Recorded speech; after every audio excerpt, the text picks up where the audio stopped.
This meeting is called to order. Please stand for the Pledge of Allegiance. Remain standing for a moment of silent meditation. Pledge allegiance to the flag of the United States of America and to the republic for which it stands, one nation, under God, indivisible, with liberty and justice for all.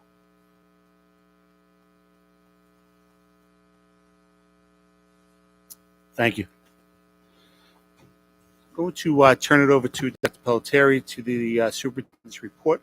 I know we have some presentations tonight. Yes, sir. Thank you very much. We do have an ambitious agenda. I'm going to jump right in with our folks. We have a Northwell Health presentation about our partnership. Mr. McElhern and Dr. Miller are going to present for us tonight. We've really combined those two departments, our special education folks, what they do with our students in terms of support, our general education under Dr. Miller's guidance in terms of the support as well. Together, they're working to do professional development for our teachers. Together, they're working to make sure our message gets out throughout the district. And tonight, we're going to talk a little bit about that partnership with our community. I will say this morning, there's a Zoom with all the folks from the 6 districts, I believe it is. Is it 6 districts, gentlemen, that are part of this partnership? We're lucky, I think, to be part of this partnership, to be at its initial inception. And kudos to the folks at Northwell. Great grades thus far at an early kickoff in terms of their response to supporting our kids. So, gentlemen, would you mind coming up? And you're going to take turns here. How are we going to present this? You're going to bounce back and forth? Okay. Do we have a mic for them? So, Dr. Miller and Mr. McElhern. Thank you, gentlemen. Good evening, everyone. Nice to see everybody. So as Dr. Pelletieri mentioned, we have got the Northwell partnership up off the ground. So fortunately this week we have tours going on Monday, Tuesday, and tomorrow that we've had about 20 people each day amongst counselors, psychologists, social workers, substance abuse counselors, administrators gone to visit the facility. It's only about 20 minutes away. It basically appears like a doctor's office. It's a waiting room, about 5 or 6 exam rooms. They're still in the process of getting it completed and set up. So far, they currently have about 3 exam rooms ready to go, and they are working on getting everything else operational at this point. So we were there Monday. A group was there yesterday, and we will be there again tomorrow morning. As Dr. Pelletieri mentioned, schools that currently have a partnership with Northwell, Comac, Hollow Hills, Hauppauge, Smithtown, South Huntington, and us. So kind of schools on the larger side. We have started already to hear of referrals that we are making to Northwell. So far, we're hearing 4 or 5 that are coming from our school so far.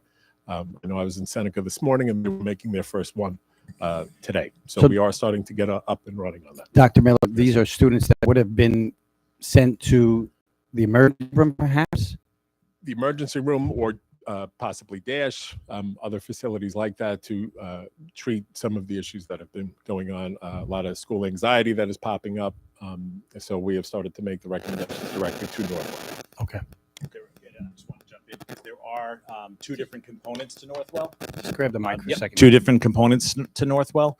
One is the Behavioral Health Center. That is where the referral would be made for a little bit of a more immediate need for a student. And we have had several, as Dr. Miller mentioned, several students have been referred in the morning and have been able to get appointments that afternoon. So that's been a nice piece for that. And then there is also the school-based consultation, which is when they come and support us and support families. So that's a different component. So that could be more of a longer-term situation. Okay, so that's more of the students that we're seeing referred right now are the ones we know are not quite in a crisis situation, but do need some level of support, and we're starting the referral process there. Thank you. Okay, so again, one of the things we want to look at is who were some of the students that we would refer. The very first thing that Northwell is sharing with us is that if a student already has a healthcare provider, a mental health care provider, that is the first person we should be starting with. We don't want to confound a situation for a student by having too many people work with them. So if there is a healthcare provider who's already working, we contact them first to see if we can get support for the student. If not, then we would go from there. Some students do not have a psychologist or a social worker working with the family. So this is when Northwell would really support those students. Okay. Who are the students that would be looking to refer? Criteria would be any students who have suicidal thoughts, making comments, or are there any safety concerns? If they are engaging in self-injurious behaviors currently or have in the past. But these students would not be the students we would refer to the behavioral health clinic. If they need a medical evaluation, those would be students who would go to the ER. Okay. And the part of Northwell that's really helpful is they will help us triage those situations. So they could make the recommendation, this is a situation that can't wait. You need to get the student to the ER. Any students who have acute anxiety or school refusal, any significant behavioral disturbances, or mood disturbances that affect their ability to function in school. The exclusionary criteria for the behavioral health center would be anybody who's actively considering suicide or has a plan in place. Those would be the referrals that we would be looking for more direct to the hospital. Okay. So there might be instances where we still do call 911. Correct. Obviously. Absolutely. Yes. And that would be, a discretionary call by the building administration with the mental health staff, and hopefully with a triage call over to Northwell. That's what I was going to say. We do have folks that will get on a phone with us. Absolutely. Immediately and talk Almost about, immediately. You guys need to do this or do that. Exactly. Okay. Yeah. So any of this, these are behaviors that they would not be able to address on an immediate basis. Okay. Okay. So the behavioral health clinic is what we talked about. This is when the student goes right to the behavioral health clinic in Comac that Dr. Miller described for us. A referral can be made to them by the school district or by parents. Parents can directly call them, make the referral themselves. So they provide urgent access to psychiatric assessments and referrals for patients in crisis. They will coordinate care and approve linkages between the school building, the family, mental health providers outside of Northwell if necessary. Okay. And they will provide short-term crisis care. They will maintain a student until they can get them into a longer-term care situation. We have opportunities, again, to improve the communication. As Dr. Pelletieri mentioned, we had that call this morning, the PPS call, Pupil Personnel Services, and it was really interesting to see the dynamic and the enthusiasm is really of the people working together and wanting to support our students, our community, and our staff. They have opportunities to educate and support families. They have, which I think we'll see in a little bit on a different slide, the newsletters that come out monthly. I think it's the first Monday of the month. There'll be a newsletter that will come out that we will put on. We're trying to figure out the best way to get the information out to families. We're probably going to have it on the guidance website or directly right on the main website for the district. Yeah, I think Okay. we talked about, Yep. we've talked about our site many times and having to go deep, drill down to Yeah. get to somewhere. And so Dr. Miller mentioned to me today, this is important enough that we need to carve out a slice of that main page Right. there. To have, And we will have a kind of a Northwell resources type of page link right there on our main page. People are able to go to it. Yeah. And then family resources, certain family resources we can push out as well to people. We actually already have it up on the main website. It's one of the 4 blocks we added this morning, and all the information we have presently from Northwell is up there, and we'll just update it as we go. So I had a meeting today at 9:30. It ended almost 12.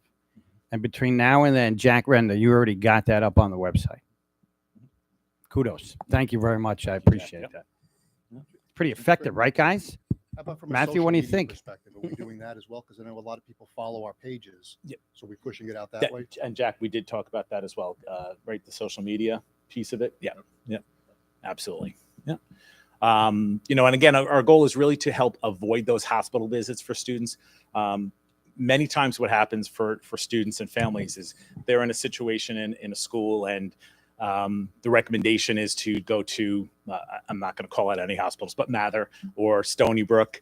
And sometimes families have to sit there for a very long time to see a psychiatrist, and they may not be equipped to really provide much long-term care or really support the students. So, they're discharged to outpatient care. and it's up to the families to be able to figure out how to do that. So Yeah. the benefit of Northwell is that they'll help them. They'll support the families and they'll support us as school staff as well. This is Yeah. right here, right? Yep. That piece for me. I can Yeah. go to an emergency room and they'll do a great job with Yeah. me or my family. Right. But the fact of the matter is that my next appointment with the healthcare provider might be 3 months from now, or Right. I don't even have one. I walk out Right. without one because the Yeah. hospital is set up for triage. It's not really set up for long-term care. Correct. So Yep. this connection here, this linkage for us is going to Right. be really powerful for, I Yes. think, for our school. I believe. We have School. heard from the counselors that they've recommended students in the past that have had a very long waiting time in order to see somebody. So this is operating at a much quicker pace. Yeah, you're telling me we call them in the morning, we're able to get some people in that day. Right. Okay. Thank you. So obviously, we always want to work with the parents and make sure that we're in communication and asking them obviously to follow up based on our recommendations. However, sometimes we do encounter situations where parents will refuse to bring a child or act upon our recommendations. So they cannot see obviously students in an ambulatory setting without parental consent. However, if they notice that or we notice that the behaviors are continuing without being treated, we can make obviously CPS referrals or in some situations call an ambulance, and emergency treatment does not require parental consent.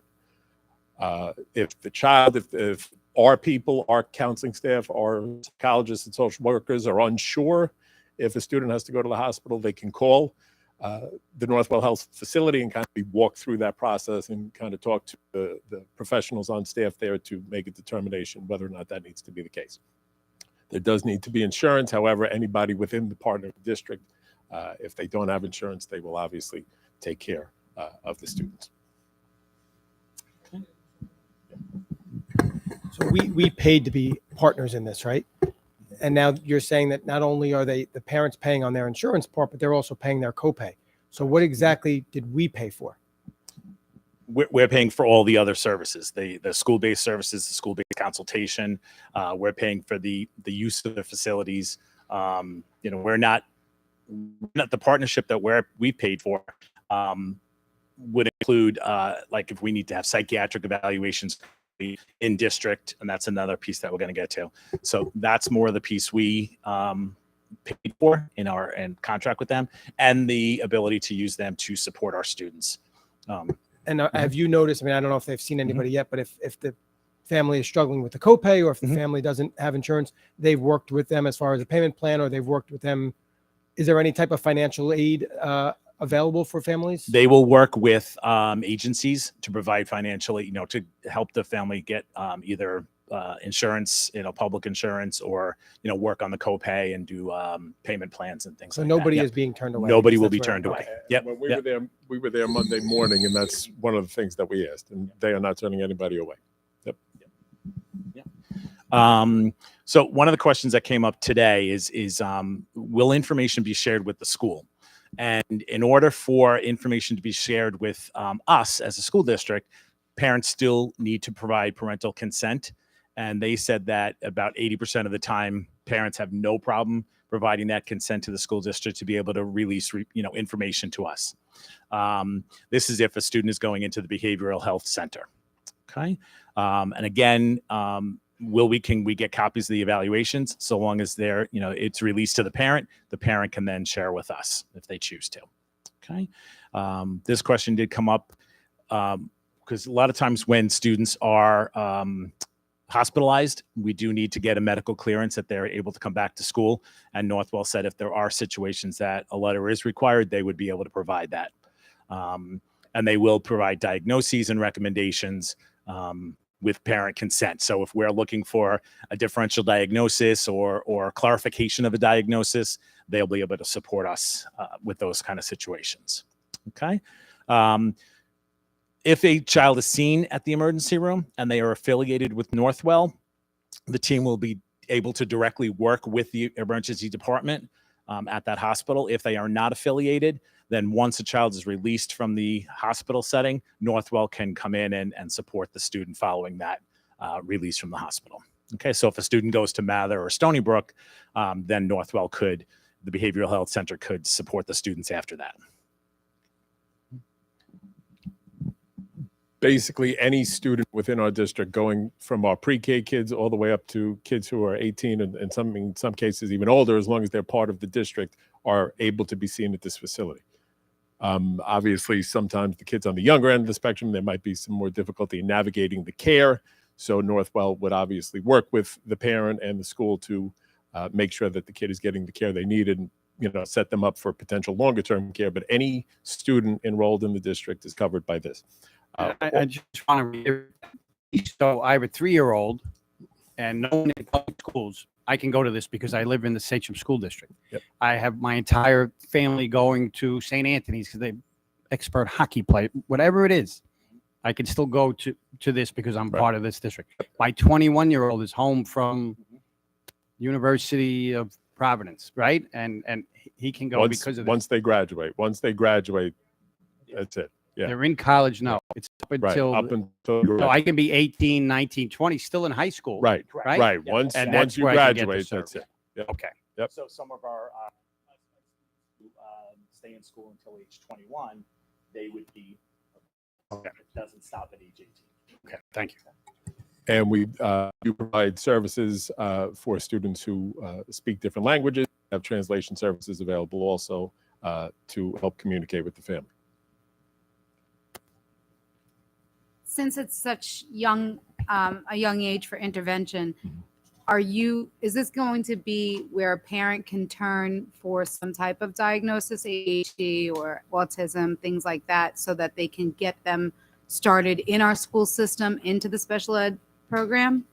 I know like when you have a child that has ADHD, you have to jump through all these hoops to get them diagnosed. Right. And it can take a long time to do that. Right. I don't, as part of the CSE process, we can refer to Northwell to assist with clarification of diagnoses. Don't know if they do initial diagnoses for classification into, for medical diagnosis, and then to support an educational diagnosis. So it is an interesting question, and actually I don't think we've really addressed it, so we will, asking them. Yeah, because Going sometimes forward, it can so, take yeah. 6 months just to get. Well, I know, appointment yeah, with a exactly, neurologist. yes. And also one of the benefits of this is that they do provide psychiatric evaluations, which, I've been doing this a long time, and I know sometimes it could be 8, 9, 10 months before you're able to get in. So they have a 30-day turnaround time, which is phenomenal. So, okay. I keep going. Okay.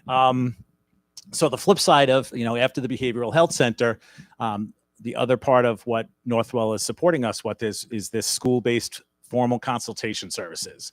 And this is, again, what we were just talking a little bit about needing a psychiatric evaluation through CSE.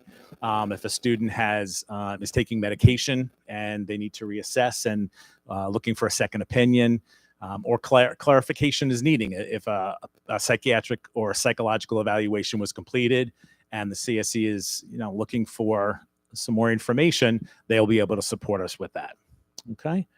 Okay. This is a little challenging to see, and of course I, can't see it. This So, presentation will be on the site. Yes. And again, everything in these slides was presented when the Dr. Vera, I can't remember say her last name, was here. Yeah, Dr. Vera was here from Northwell back in spring. It's very much the same information. They were able to clarify it a bit. And it's basically 3 scenarios, as we've outlined already. We would make a recommendation for a referral to the center, or we would consult the center and have the center come and do a school-based evaluation, or in the most extreme circumstances, we would make a recommendation for a student to have emergency treatment. So those are basically the 3 criteria, really 3 different modes of evaluation at this point. And again, as Dr. Pelletieri mentioned, the linkage hub, this is, I think, the biggest piece for us is the coordination of the Northwell and community providers working with the school district and the Behavioral Health Center itself in Colmac, as well as the psychiatric services, which we as a district are subscribing to. And then the emergency department. So it's really pulling everything together into one place to be able to support not only the students, but the staff that sometimes, they're feeling a little bit at a loss. Which way should I turn? Who do I speak who do I seek out?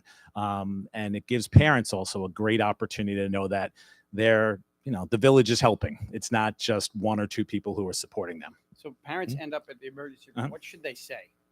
Should they say they're from state? Is there some kind of If parents go to the Yeah, emergency room with on the their child? yeah. With the child. No, because at that point, if they're going to Mather or Stony Brook or anything, that's just kind of on their own. Yep. Sure. Uh-huh. I just want to, and thank you both so much. Uh-huh.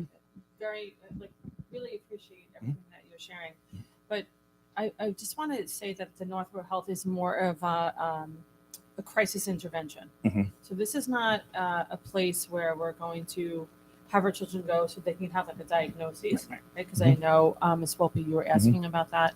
This is more preventative help in terms of crisis intervention. We don't want to send children to hospital, but it's not in lieu of if a parent is concerned about their child. Like we still would go through the CSE process. We still would. This is more for crisis intervention. So I just wanted to be. Yeah, and that's where I was just going to share with the hospital. If a family feels that their child is really in a crisis situation, they take them to the emergency room. That's still going to happen. That could happen at But we can get at that any point. information and make it part of like this linkage hub here again. So Yeah. the clinic knows, Yeah. we know, Yep. PPS knows, Northwell knows. Absolutely. So they can Yeah. tie it all back together. Correct. Yeah.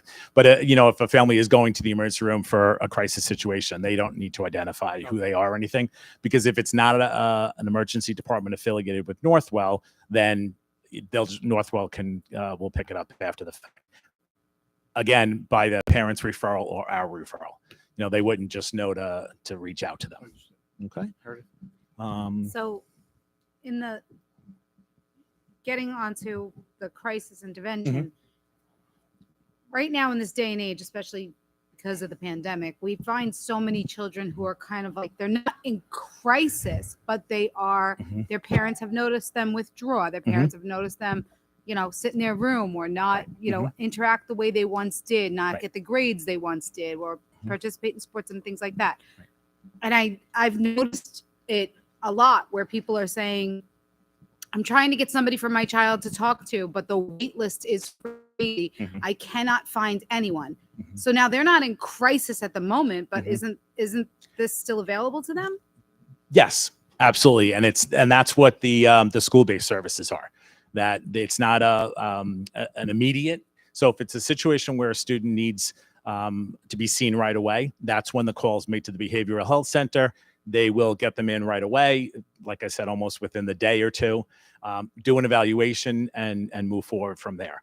The school-based services that we have, the second part of this is if a student is in that kind of a situation and we have concerns for them, then we can make the referral to Northwell. They'll support the staff and the family with that whole process of short-term care, immediate care, and supporting them while they're securing long-term care. Okay, and they'll Yep. kind of help them find a social worker Absolutely. that Yep. they can speak to outside. Correct. Yep. They have a list of resources for outside therapists and psychologists, social workers, counselors. Great. Yeah. So Dennis, could you just kind of explain the referral process? sure. In order for a child to go, they'd have to be referred. Yep. So Correct. if a parent's feeling that the child's under a lot of stress, Mhm. or like Meredith said, is not acting right, is just not themselves, would they call the school to make a referral? They could call the school to make a referral, or if they're uncomfortable doing that, they could call Northwell themselves, identify themselves as a Sachem resident. And that's And the then- same as referral? Correct. Yes, because there is we didn't really present it to you because it's the referral packet itself is we shared it with our psychologists, social workers, and school counselors, as well as our building administrators. And it's a QR code that they scan, and it's called the Red Cap form. And it has that's the referral that goes in. So that's the paperwork part of it. And then it's usually a follow-up call from the staff making the referral to Northwell to support Now, them. what about in a classroom situation? The teacher recognizes that a kid is not themselves, or Mhm. there's a sign that Mhm. maybe the kid is hurting. Right. How does the teacher go about making a referral? Do they talk to their building administrator? Yeah, it would be the same process that we would have done prior to Northwell, where you reach out to either the school counselor, the psychologist, the social worker, building administrator. And they would and- contact the parent. and Absolutely. start the Yep. And referral address the process. concerns, and then they can go from that point as well. Great. Thank you. Okay. Oh, Mike. I guess maybe for clarification, Mhm. one of the ways to describe what we're doing here is to describe what we'd be doing if we didn't have this option, right? Mhm. So we have very limited options. We're saying we'd either be sending kids to the emergency room that may not really necessarily have to go there, but we have no choice, or we'd be trying to handle it ourselves in-house with our own counselors, on staff, trying to make the calls to their providers and stuff. So this is giving us a wide breadth avenue to send the bulk of our children who have issues that need counseling or crisis intervention, as Aaron said. Mhm. This is the avenue now we're going to start to channel them into, and this is a better avenue with more resources for them, more resources for the family. So that's why I thought we wanted to do this. We want to get out of, there's the liminal edges, right? We know we go in the emergency room, and we know we don't, and then we had the bulk in the middle. Correct. What we had in the past was we would, students would go to the emergency room if they were in a situation, or through Suffolk County, there's something called DASH, which is, they also work with school districts and support students. They're for all of Suffolk County, so sometimes they get a little bogged down. And then this really does take that place. The part that I want to talk about right now that I'm the most excited about, that I think is really going to help us out with our students, is that we are providing our staff with resources that they did not necessarily have, so that we may not even be necessarily having to make referrals to Northwell for students if our staff are feeling more capable and competent in their approaches to supporting students. So, and that's, they have these monthly meetings. The third Wednesday of every month, they're having the PPS meetings to support the psychologists, the social worker, the school counselors, the building administrators, and they have different topics that they'll cover. They also have what they call Ask the Expert meetings, and they will call the topic. Like the topic for next Wednesday, they said this morning, was school avoidance. And yeah. Are you saying that these type of scenarios are more like to help our staff understand interventions prior to? Correct. Exactly. Yeah.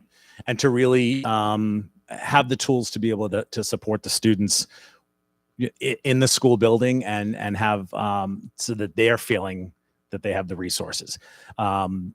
So then, and they're also going to have these monthly advisory meetings that the superintendent will attend, and I will attend. They provide us with data so we can see how much we're actually using the Northwell services, as well as updates on anything that they have going on. As I mentioned, they have the monthly newsletters that will be coming out. We have newsletters that are for the staff, and then they also have newsletters for the families. So I see this as tools, right? We're Correct. giving more tools. So, we hear that quote, if the only thing in your toolbox is a hammer, soon everything looks like a nail. Yep. We don't want to treat our kids like nails, right? We want to be able to provide as many tools as possible for staff. And that's a big part of this. Absolutely. Alex? Just quickly, we only have about 100 people or so that usually watch our meetings. How do we get the information out to parents that may want to call directly? How do they know that option is available? And that's what we talked about a little earlier with putting the information directly on the website with, it's a kind of a big banner now with Northwell information. We are also reaching out to our SEPTA, as well as our PTAs. I was at PTA council the other night, and those are, we're going to support them as well, give them the information. Just to add on to what Alex said, maybe Dr. Pelletieri, this is something you can push out district-wide as sort of an initial push, right? Because we're seeing inquiries on social media and nobody knows about it. So We are going to, I'm going to actually, Jack, who's very quick to do whatever I ask him to do, apparently, right? We're going to ask him to work with Syntax and push this presentation out through social media as well, and our family resource page, so everyone knows about it. You don't mind, remember we talked this morning, put it as a major issue on our website, and each month, I believe it's the first Monday of every month, we're going to send a community newsletter. Once we've got through it, make sure that it's applicable to our families. and then Dennis Mhm. and Kevin are also sending it to our staff as well. We're really excited about it, and today we went to a meeting to just find out a little bit more, all the meetings that they're having. We're just trying to, again, go through all the resources, but I'm not sure I'm getting off. But so it will be like a live monthly going through, sending it out to the community, school messenger, on the website, and then through our staff as well. You know, and plus the other piece of this is the staff development piece of it that they offer. They have a plethora of resources and courses and informational sessions that our staff can register for through the My Learning Plan through BOCES, which count towards their, you know, if they have required hours for certifications, they'll be a part of that. To expand a little bit on the communication too, the school counselors are going to be pushing it out through their own personal Google Classrooms at both high schools and the middle schools as well. So we will have that. And the final piece is the community communication. As Dr. Pelletieri mentioned earlier, there will be newsletters that'll come out, kind of sharing information that we will make sure are posted on the website, that the counselors, the psychologists, social workers all have access to, that they can share with their parents and their students and families. And there ultimately will be sessions on YouTube, recordings of sessions that they do, staff development and things like that, to expand on certain topics that the community will be able to access. I will say they've been very, very responsive to us when we've asked for tours and trainings and things like that. So I would imagine they will continue that responsiveness. Certainly if we get community feedback that there are certain topics that they would like more information on, that we can certainly pursue that as well. Meredith? Is there any piece to this? And I don't ever want to see a child not go to an adult for help. And I don't ever want to see a child be in crisis and not think that they can go to any adult, their parent or our school district. But there are children that don't feel comfortable. Is there a piece to this where a child can make a phone call and, you know, where they can call on their own and just say, I'm in crisis, I need some help? Is there a way for that to happen? I mean, eventually adults would have to be notified, but in that moment, it can mean the difference between life and death. Yeah, not for Northwell, it's not a crisis hotline. So it's not like a student can call and, you know, the whole process begins with parental consent. So, you know, it really does require that piece of it. Okay. To that point, though, I was yeah, gonna go say, ahead, keep in Erin. mind, if you remember that we have the Crisis Intervention Center, and that is something that we have handed out. We've talked about it with our PTA council. As soon as we're ready, we're going to also present all the information to our PTA council and SEPTA, but the PTA, the Crisis Intervention Center is a hotline for both parents and students that we have given out, and we will again reignite so that our students know, and that is, you know, anonymous. You can call, you can get as much help as you want, but this is a little different. Okay. This is if we see, you know, a student again in crisis in school, we're trying to give them support. And do we have that number? We have cards actually that we will be giving out to students. We did get it out last year. We actually posted it in our bathrooms, guidance counselor areas, everything. So we will again do that this year. Okay, thanks. If I could, I want to ask our student members here, if a child, if a student, a colleague of yours, a friend, a peer, is in trouble, right, needs help, support, do you think kids know who to go to, who to turn to, if they feel like they can't go to parents or something like that? I'm not asking for you, just your own experience, but just, do you think kids have that sense? Would they know who to go to, who to turn to in their buildings, at East and at North? Both of you. I think a lot of people go to their guidance counselors. Okay. I think everyone just goes to the guidance counselors that I know. So if a child was in danger, in needed someone, you think they would know they should go to their counselor and their counselor would help them? Yeah, I think so. I know a lot of people, they always feel like they get really close with their guidance counselors. Okay. Right? I know a lot of people get close with teachers throughout the year, Mhm. and I know people go and visit their teachers throughout the day, and they trust their teachers, and I think they could either go to their guidance counselors or go to a trusted teacher that they deal with every day. Yeah, there's a lot to be said about having those trusted adults in the building. I use that term all the time because it could be for me a social studies teacher, Mr. Matt. That was one of my favorite social. That's why I became a social studies teacher, Mr. Matarazzo. I'll give him a shout out there. And then might be a counselor, or it could be anyone. My kids go home and talk about the custodian in their building, how much fun he was, and so I always felt like I always knew that if there was an issue, they could go speak to any adult in their building. I want kids to feel that and know that. You think that they do? Good. Thank you. Do you mind if I just add one more piece?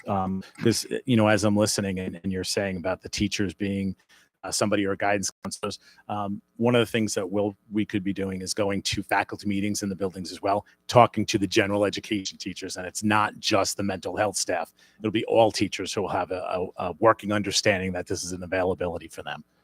So Every adult in our buildings, the lunch ladies who are fantastic, the custodial staff, the security who I see have relationships with kids and special handshakes and things like that. We build relationships. That's what we do here. And so any adult in this building, a child should be able to go to. I'm going to say that out loud, right? A child can go to, and we will support and get help. We need to do that.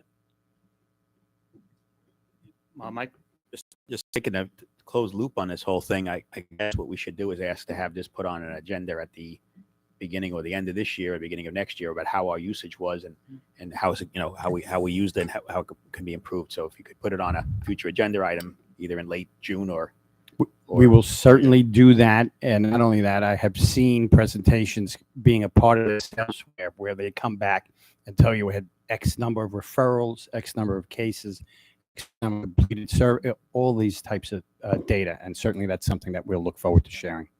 and Northwell has offered to do that as well. They could come as well. And, yeah, we like us too. So. But yeah, if we needed more backup. Just a quick question. Oh, yeah, sure. You want your question? No, I think it's phenomenal. I mean, I can't say in all my career how many times kids have, that's our educators. And then you go to bring them to guidance or refer them to guidance, and then they reach out to parents, and then we speak to parents. But I don't have an appointment until 3 months. I don't know what to do. Like parents begging us, and our hands are tied. But now this resource, like you said, opens up that door. And to hear that kids are getting appointments that day, it warms my heart. So it's great. And also the community, the parent information sheets that they have available that are both in English and Spanish. A lot of times like it says here, it's going to include topics beyond mental health. So, things that are going on, and sometimes parents just reading that and understanding that they're not alone or their child's not alone, that I think is going to be a big help as well. That's right. Yeah, just what I just want to bring up to Meredith's point. Obviously, a child's not going to be able to call Northwell, but if a kid's experiencing crisis, and sometimes, especially if that crisis is over the weekend or, during a break, kids are so technologically savvy in the sense that have we thought about putting together like stressed crisis poster with a QR code that brings them to a SHM site where a child could pick their guidance counselor out of a list and then send a message that goes confidentially to the email. Kids are opposed to going to the office and trying to make an appointment. It gives them immediate access. So if a kid is struggling or stressed or frustrated, it allows that counselor. We have phenomenal guidance counselors. It gives them the opportunity to maybe reach out to them during off hours and say, "Listen, what's going on? I'm here to talk to you. I have a minute, or why don't you come into my office on Monday? I'm going to put a spot together for you."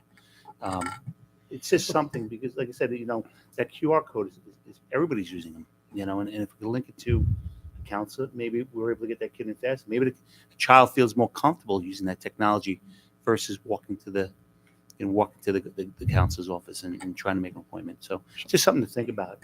Without a doubt, I think we're always looking for more ideas and good ideas. And I know the Crisis Center does have QR codes. I know that they have 24/7 text ability also, because some kids would rather text than talk. My only concern around a piece like that, and we can work through it, would be just if there's an expectation from a child that, counselor's going to hear me right away and it's Friday or whatever, or we're away, that I'd be worried about that piece. It would just be like a referral. I would just say putting it on the radar. Yep. You're putting it on the radar and look.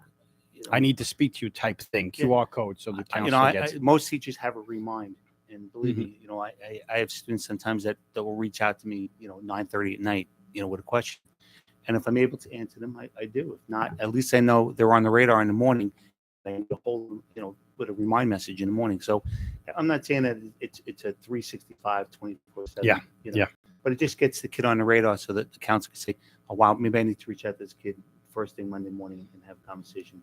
Kevin, let's talk about something like that in terms of a remind that of that ilk, right? Where a kid could just reach out at a moment's notice. And again, there would be some follow-up, just not an expectation necessary that immediately there's going to be someone that's going to come. But That's not my get it on their Just to radar. Simplify the process. Yep. Because the kids are, they'd rather scan something, on their way to lunch. And look, I had to make an EMT appointment, and I basically went to the website and I made the appointment right on the website, without having to pick up the phone. If I had to pick up the phone, I probably may not have made the appointment, but with kids, like I said, that technology might be beneficial, and at least getting an appointment or on the radar.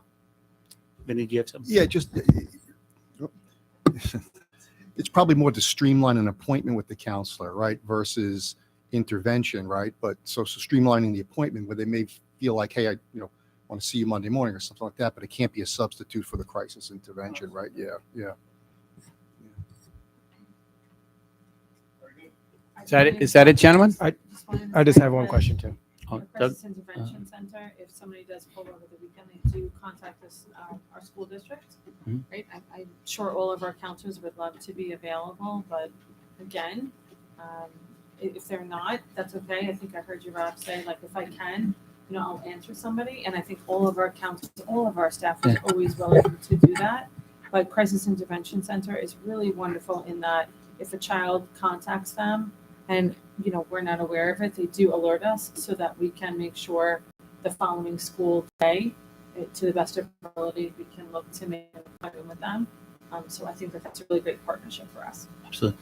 Alex? I just have a question. Is this only for children if one of our staff members is in some type of duress, or if one of our staff members' children needs help and their school is not participating in it? Because they work here, because we're part of the partnership, are they available to be seen? I don't think so. Okay. And it's not for staff either? Okay. Any other questions? Meredith? If I could Is just there- intervene for a moment, our employees have access to EAP Okay. as well. So that's free and it's available to all of our employees and their family members. Okay. And there are representatives from each of the buildings and different constituencies. We actually are in the process of getting our EAP committee up for the school year. I met with someone on Monday from BOCES to get Okay. that up and running. Is there any, Rob brings up a great point. Our children are more tech savvy, and some of them might actually be a lot more comfortable texting their problem than sitting down in their guidance counselor's office and actually, sometimes speaking the words is very, very traumatic for some kids. Is there some place that they can text, and are our children aware of that if there is? I don't think there is at this point, but Yeah, we don't have anything like that currently. No. Is there something That's- that we can work on? Like, is there something that we as a district can work on, getting some type of an app, a text or something? It is through Crisis Intervention.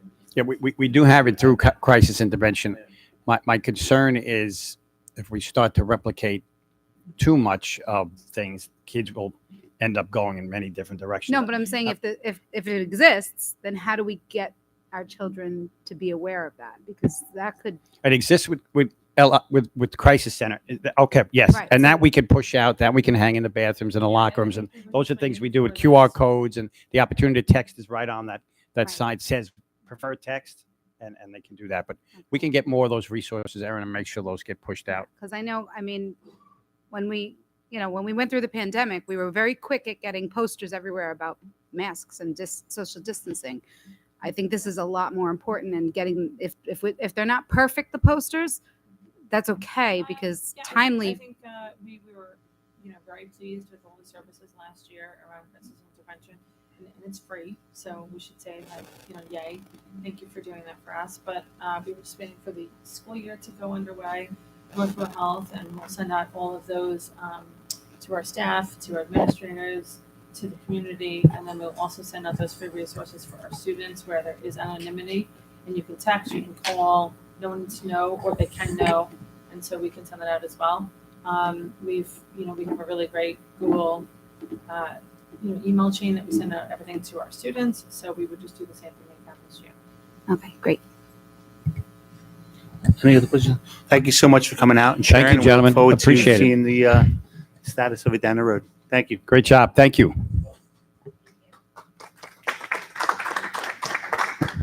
Applause. Dr. Miller, you have an engagement now also, right, over at PSAT night at North. There's a plug for you. Thank you very much. Appreciate it.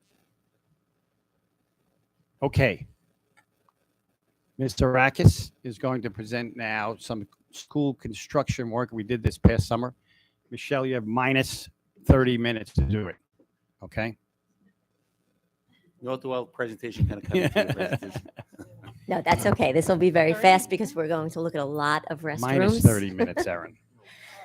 So this presentation was pulled together by our school construction consultants. They were the construction managers for the district. So this is just a quick highlight of some of the work that was done this summer. So starting in here at Samoset for district office, we had the roof replacement over district office, but mostly restrooms. So we're going to give you a before, demolition, and after. So these are how the girls' restrooms are looking now. Same thing with boys' restrooms, before and after. A huge difference. Same thing at North. North, we did some field lighting, but again, major restroom renovations for the students and for the faculty. This, I think, was so funny because if you look at those sinks, they're encased in concrete. I just thought that was really interesting. It's concrete. So if there is a leak, don't worry about it. It's not getting out, but you're also Why not did we fixing it. concrete the sink? Kids So- running off with them or something? I don't- Everything and the bathroom sink? I guess so. But the demolition, and then here's the after pictures. That's the girls' room. Faculty, same thing. We had to do the renovations in our faculty restrooms. This is men's faculty. So same gray, black, white theme.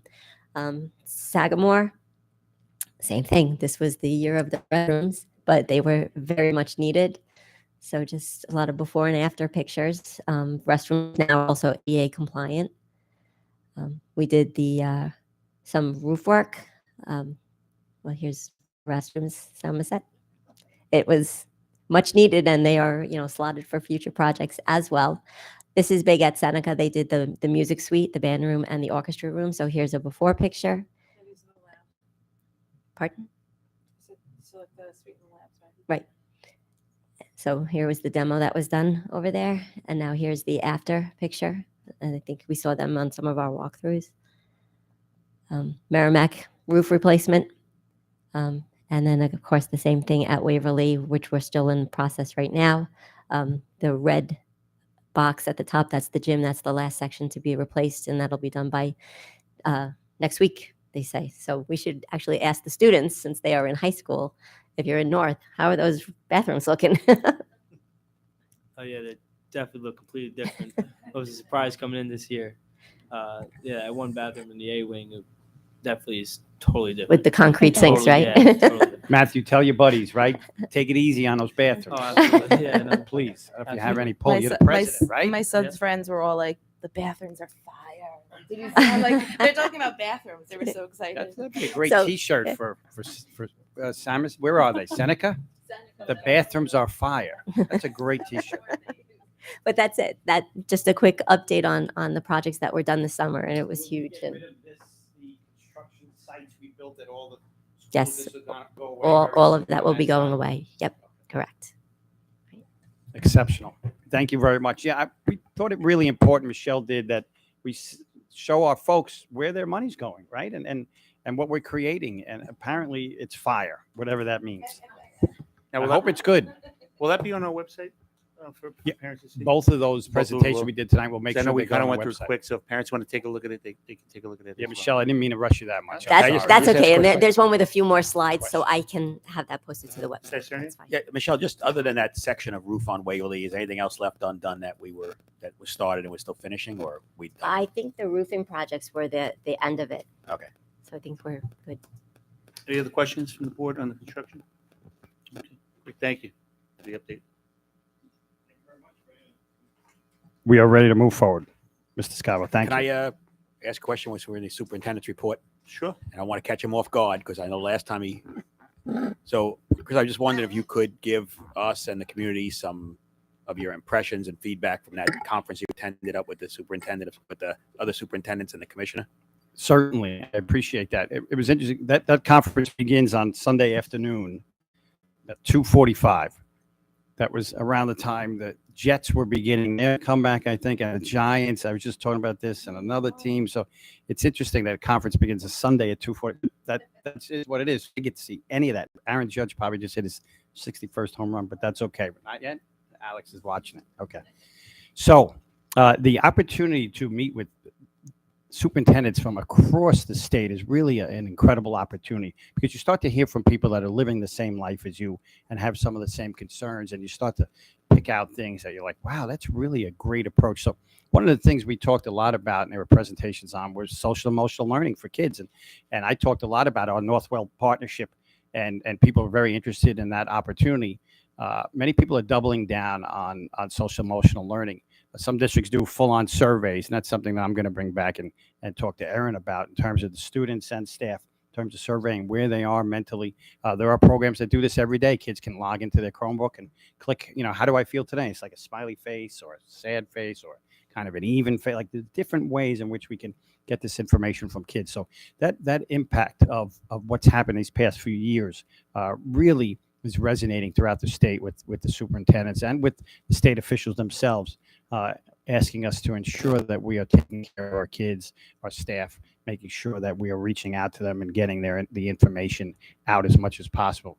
Several groups, again, presenting were sponsors. Sanford Harmony was one. I know we use Lions Quest already, and some of the other programs that we're utilizing. So that was a big piece. Another piece that people spoke of was future-ready students, and I've used that term before. You've heard me probably use that before as well, in terms of making sure our kids are kind of future-proof. 65% is the data point that I was given of the kids that we have today who are in our schools will end up with a different career that doesn't exist right now. 65% will end up in a career that doesn't exist right now. That's a data point that a company called World Savvy is presenting right now, that there'll be so many different jobs in their future. So we can't just give them the old skill sets that we used to have in the past. We have to make sure that they are flexible, that they are resilient, and that they are future ready so that they can work with others. They can work with their colleagues, their peers, work across the table. Maybe people have differences of opinion, but can still work together on things. So it's really important they have that skill, the soft skills. Talking about soft skills really coming back now. That sense in the old days of looking someone in the eye and being able to have a relationship with someone and talk with them, as opposed to kind of having my head down, working in my phone or working on my computer or something like that. Being able to, again, reach across the aisle to come to an understanding, negotiate, so to speak. Really important pieces. And our kids need to compete in a global marketplace.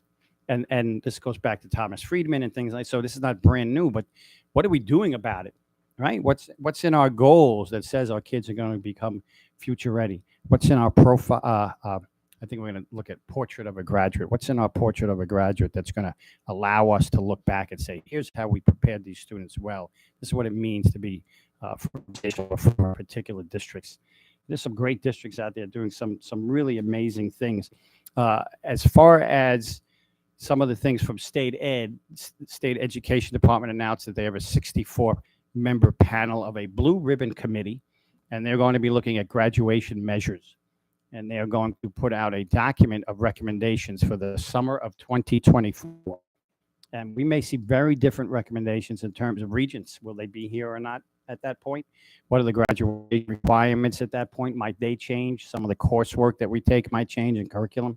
So that's an important piece that's just been impaneled, just started. They just put some names out this past week or so, and we're looking forward to their work. The theme overall was Together We Rise, and I think it's because we kind of got back together. And that's something that resonated throughout the state as well. Just, it's a little more pleasant a place to be. School, people are happy, they're smiling, they're back where they want to be. Kids are back in school where they want to be. The bathrooms in Sachem are fire. I almost said on fire. They're fire.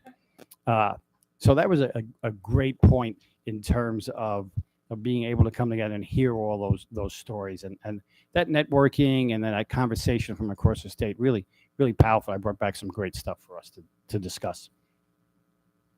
Well, thank you. I just think it's important too that not only you report to us, but our community hears that, we're advocating for our kids at the highest level. And by you attending those things and getting our voice out there, I think that's great. I really appreciate that. And the idea again of I'm concerned about state testing. I'm concerned about graduation requirements. I'm concerned about annual personnel performance review, also known as APPR. Concerned about the way the state measures our student scores and how you end up on a punishment list, a targeted district or something like that if kids are not taking the test. That stuff needs to go away. We need to go from a much more positive point, and certainly advocating for that as our NISCUS, the New York State Council of School Superintendents, and that's a big part of the promotion around this conference. So yes, thank you for that question and opportunity. Okay, it brings us to item 1F, which is the approval of minutes from September 7th. I need a motion, please.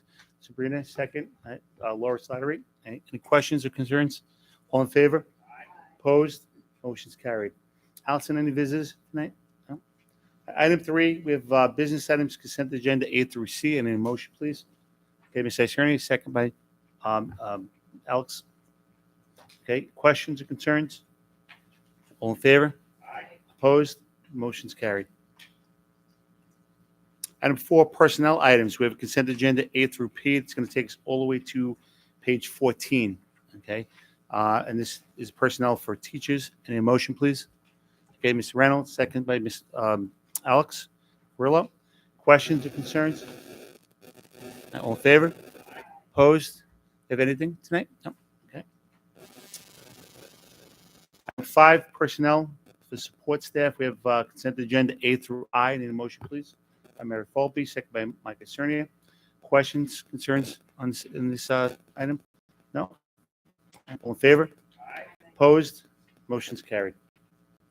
Mr. Scavo, we just had a retirement of Patty Butera. She is a longstanding school communication aide who most recently worked at Chippewa. We want to thank her for all of her time and her service with our students and our staff throughout the district. And congratulate her. Congratulations.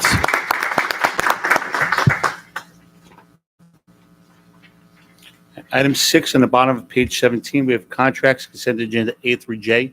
Motion, please. Laura Slattery, second by Mike Cernia. Questions, concerns? All in favor? Opposed? Motion's carried. Item 7 is field trips. We have a consent agenda A through B. Any motion, please? All right, Sabrina Pickwood, Volpe. Questions on these 2 items? All in favor? Opposed? Motion's carried.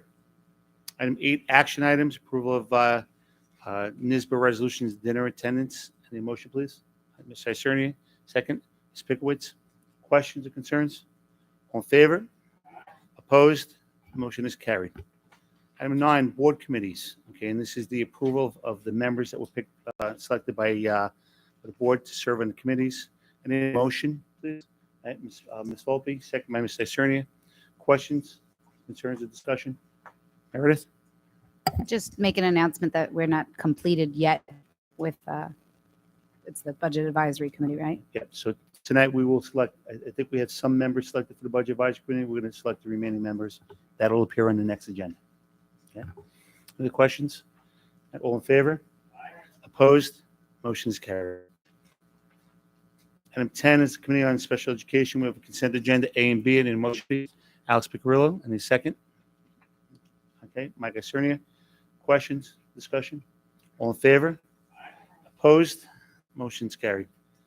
Item 11 is monthly reports. Obviously, we haven't had any meetings yet, so I guess, and if any of these questions or anybody wants to add anything to that, I know the one thing I will say is that we need to start thinking about some charges for these committees, and once these committees are just approved, maybe when the board liaisons meet with those members, maybe see what they, what their interest is and what they want to, and come back to the board and we could decide whether or not, we want to charge with that. Laura? I know the one thing for the legislative committee that we're definitely going to want to do is the town hall Okay. with our local representatives again, and look to have it live streamed, have the community submit questions again ahead of time, as well as other things, and work on that for the February, March. So I was going to ask you what Yeah. your timeline, what period of time you're looking at. I February, think March. that was a good time last year, and I think that's normally the time we have it. Okay, Alex. Dr. Pelletieri just mentioned a panel being put together by the state to look into state testing and other things. Maybe the legislative committee can look into at least how we can have our voice heard, how we can have the community's voice heard, something along those lines. I don't know who's going to be on that panel. I don't know how people are chosen. I don't know if we have a representative from our community already up there, but if they don't, how can we submit information to them before making a decision for us that we had no input on? So the panel was chosen. The 64 folks sent in resumes and requests to be on a panel. They were handpicked by NYSED. We do have, I know on Long Island, we have Dr. Lorna Lewis, who is a superintendent in Malvern as a representative. My understanding is they will do local presentations and community forums, and that's where we would fill the room and get people there to advocate and to discuss with them our concerns. Maybe we could see if we can look into having it here and we can have our people here. Maybe that would be easier for our community, but just something to look into if we have an opportunity. We'll make our buildings available. Yeah. Okay. Item 11. I'm not going to put the students. I am going to put the students on the spot. We're going to add a section in the future where we have board committee reports. We're going to add student board member reports. And I know you guys aren't prepared tonight, but maybe you could just tell us how the start of school's going. And maybe one good thing that's going on in the school that you're really excited about. Yeah, you don't have to do it tonight unless you had to do something like that. But we're going to add it. We're going to add it, yeah, to it. Yeah. So, if you want to do it, if you want to share, if this is the first 2 weeks of school, maybe you want to just share how things are going at each of your high schools. We should have kept one of those bathrooms retro because eventually it comes back around. Right? See, that's a great term, retro, right? We're going to start to use that. Those old bathrooms, when we don't fix them, we'll just call it retro. Matt, how's everything going at school? Maybe you could share with us. Yeah, no, everything's going great. Students our sporting events have been packed out. A lot of kids are getting involved and spending time hanging out with each other at sporting events. As a volleyball player, place is going wild. It's awesome. It's very So exciting. socially, it's good to see your friends. Yeah, everyone's excited back to to be back. normalcy. Yeah, everything's going good. Alyssa? Yeah, I would say the same for East too. There's definitely a lot of more student cheering and stuff going to the games and participation, and we started selling gear and stuff. A lot more people actually going to participate in school events. You guys getting ready for the club fair? Did that happen yet? My club fair was today. Yeah, It was today. Okay, Mine was last week. great. Okay. All right, well, thanks for sharing. And then, like I said, we're going to put it on if you feel comfortable. We just want to give you guys an opportunity to report back to if there's something going on or a concern, or just maybe you want to share something positive that's happening in school. Alyssa, Mr. Trombetta showed me where the cupcake place is, so I may be stopping by. That cupcake place is responsible for a couple of times. Yeah. So, okay. In closing, public comment. Allison, anything? Okay. Board discussion items. Any future one? Merit? Oh, did I miss something? That is the board discussion item. Okay. So, Mike, you brought this up. We have on October 17th, a delegate from Sachem is invited to attend the virtually the NISBA resolution vote. Okay, and there's 34 different resolutions that are being presented. The board has the packet, okay, that was emailed to them. We need to select somebody tonight to represent Sachem, to be able to go. And I knew you suggested myself or Sabrina, okay. Whoever it is, as long as the information can come to one of us, whoever that person is going to be to vote, is that whatever the 34 items are, whatever the consensus of the board is what we're going to go ahead and support. So the 34 items, if we could take a look at those items and rather than discuss it tonight and really be here for another hour or two discussing them, if we could take a look at them and maybe send something over to me as to where you are on item 1, 2, 3, 4, and so on and so forth. And then what we'll do is we'll just tally it, and that's how we'll vote on those different items. If everybody's okay with that. Would we do like a public, like at our next meeting, just say this is what we as a board, you know? Well, our next meeting is scheduled for the first week in October. Yeah. Yeah, second week in October. I Just so mean, the public sees, you know, where we're each voting on each item. I mean, we could, but the thing is, what I don't want to do is I don't want to open up to a full 2-hour discussion. No, not a discussion, just, you know, So we can go down the item, where's item it number at? 1 is XYZ. Yeah. How do you vote? How do you vote? How do you vote? We could do it that way. I mean, if,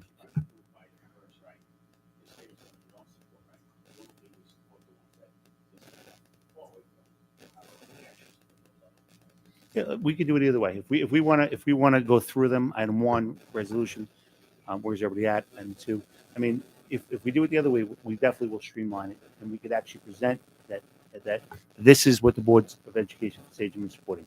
We are supporting item 1. We are supporting item 3. We are supporting item 5. Right, but sometimes we support things 5 to 4, and people do need to know who supported what, because they're going to make a vote as to who they're going to put back on the board based on what people have voted upon.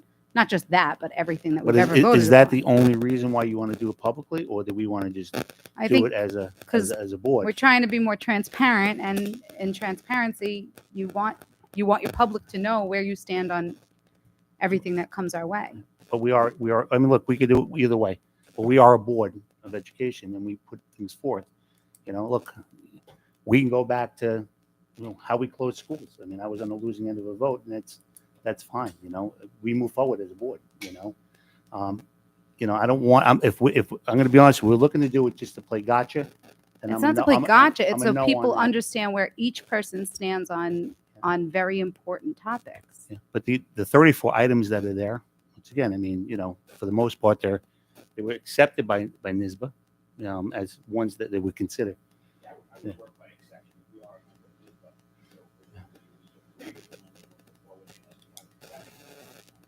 Yeah, I mean, we could do it that way. We could, we could say what we agree with and what we don't agree with.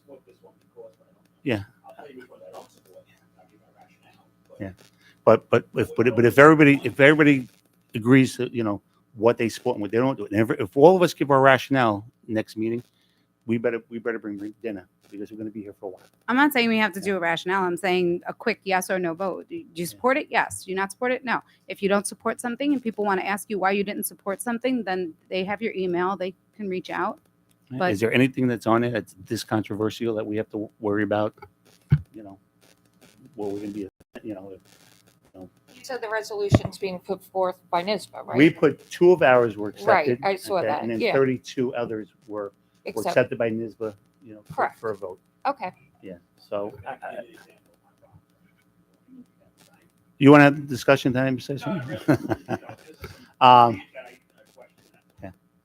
Yeah. Look, we could do it either way. I don't have a problem doing it that way, but if the rationale is to put board members on the spot, okay, in the community, then I'm a no. I'd rather move forward. my rationale is just to have transparency in everything we do, because there hasn't always been transparency in So everything we we have do. two ways to do it. Right? We could actually exercise that vote tonight if we want. We could either submit the stuff, okay, to Sabrina or myself. We could tally it up, and we could report that night what we're going to support, or we could do it individual, all 34 items, and do individual votes. All right, Vinny, where you at?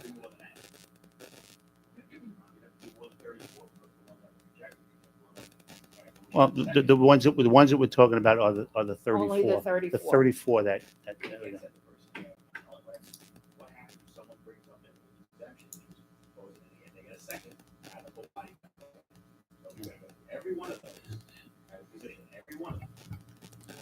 Where you at, Vinny? I'll send my feedback to you guys, and then we can tally it up as a board. Tally it, and we can present it here at the board as to which resolutions we're voting on. Yeah, that's fine. Alex, where you at? I mean, listen, I'm all for transparency. I also don't want an 8-hour meeting. I mean, it's going to turn into a fight. It's going to turn into an argument. It's going to turn into gotcha. I don't know if we all agree, if the majority agrees on the 34, maybe we should see if we all agree first before we have this whole thing. And then we can always bring up, well, I voted no on this one, or I voted no on that one. And you could just do that. Maybe we should just see where we all are before we maybe turn this into something bigger than it is. Did everybody have a chance to look at them? Were there any red I flags? I didn't read everything, but the religious exemption, I I know feel there was a couple wordings of a couple. Right. I read through them. The 34 I have no problem with. I have no problem with Rob or Sabrina, your president, vice president, whichever wants to represent us. And I'll give my feedback, public, private, emails, whatever. It doesn't matter to me. I'm the same. I feel very strongly about the religious exemption one. And So how many other additional ones above and beyond? Listen, just so you know, I mean, the religious exemption one, we actually, one of ours. So I don't think that's going to be a. But we're talking about the ones Yeah. that of ours that didn't get accepted. That if they get brought up, those are the ones we're How going to many vote on. were Not like rejected? brand new ones that. Well, I'm assuming that the ones of ours that got rejected, since you're representing the board and we put them forth, you would know we would support Of them. course, yeah. Yeah, so we actually brought, I think, 6 of them forth. Yeah.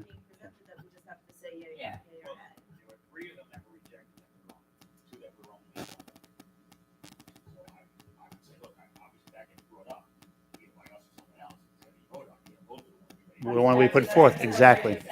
Yeah. Yeah.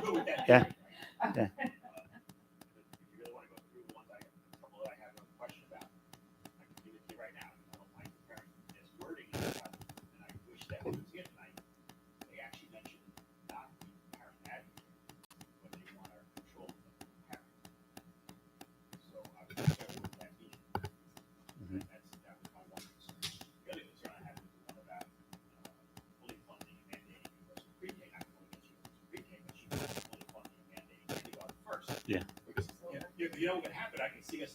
Oh, you have to have briefcase. I'm going to push a case ahead and have a building, right? So that's. But is that one of their ones that are currently? Yeah. No, but is it one that's already that they work on them? They stay on there for what, 5 years? So kindergarten being fully mandated might already be one of theirs that was proposed 2 years ago, and they keep them on there for what, like 5 years? I want to say 3, 5, or 7 is one of them. But the kindergarten might already be one that they're advocating for that they already have on their list. Previously.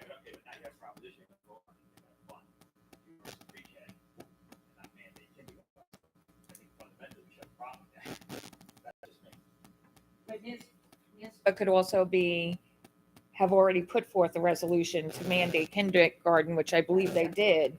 So this is like a follow-up to that. It's not on this list because it was either presented the year before or prior.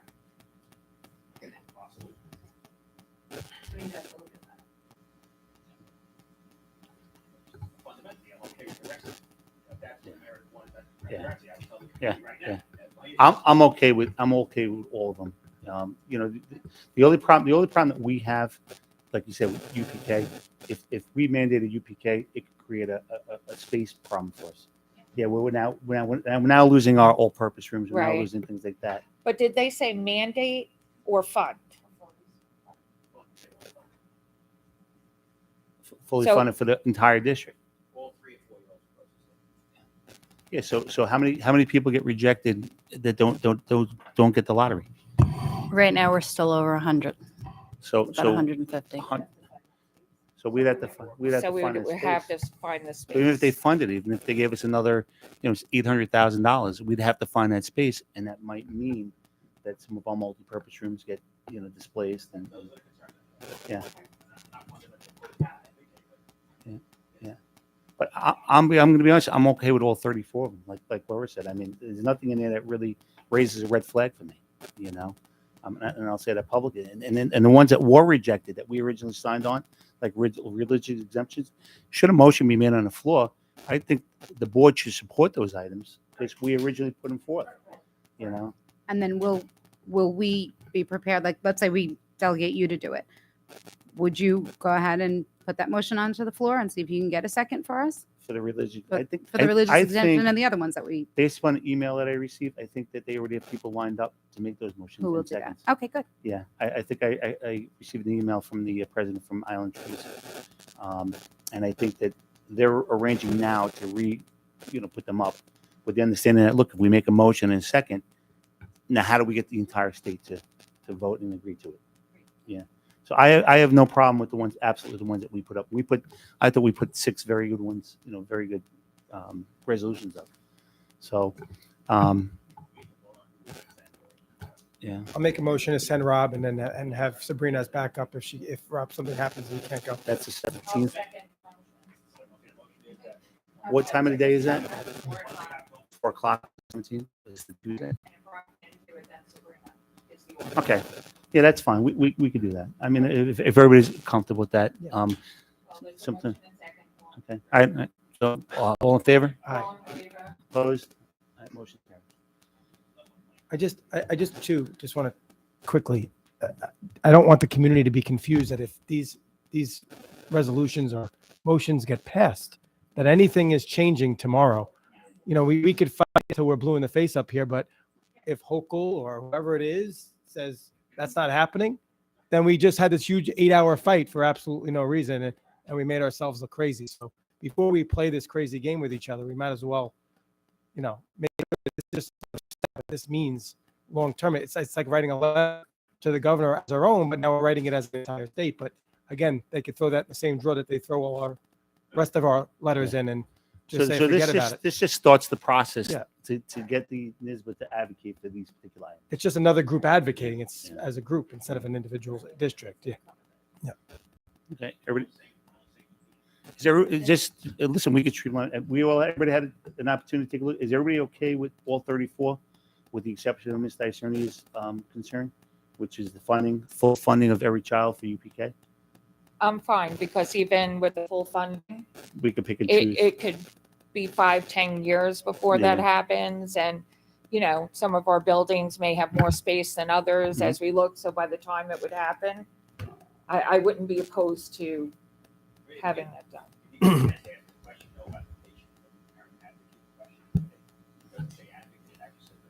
Now, we didn't sign on to that one, though. No, we didn't sign on to that one. Because I think we had concerns that we were going to tie the parents' hands. Yeah. What resolution was that, Mike? 15.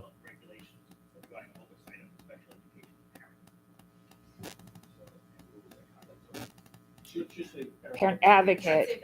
And again, I had concerns about it. Yeah. So it's parent advocate, and I had concerns until Mr. Venator explained the flip side of it. So, Chris, we know it's not the Yeah, it's not. Okay. So if that's the case, are we okay with resolution 15? Vote yes for it. Okay. All right. Any other concerns on any of the resolutions? We're okay on all 34, plus the ones, if a motion's made on the ones that we put forth and we're not accepted, we're going to also put our yes approval on that as well. Yeah. Okay. We good? Okay, perfect. Thank you. Does that help, Meredith? Okay, good. Thank you. Okay, board discussion items. Meredith?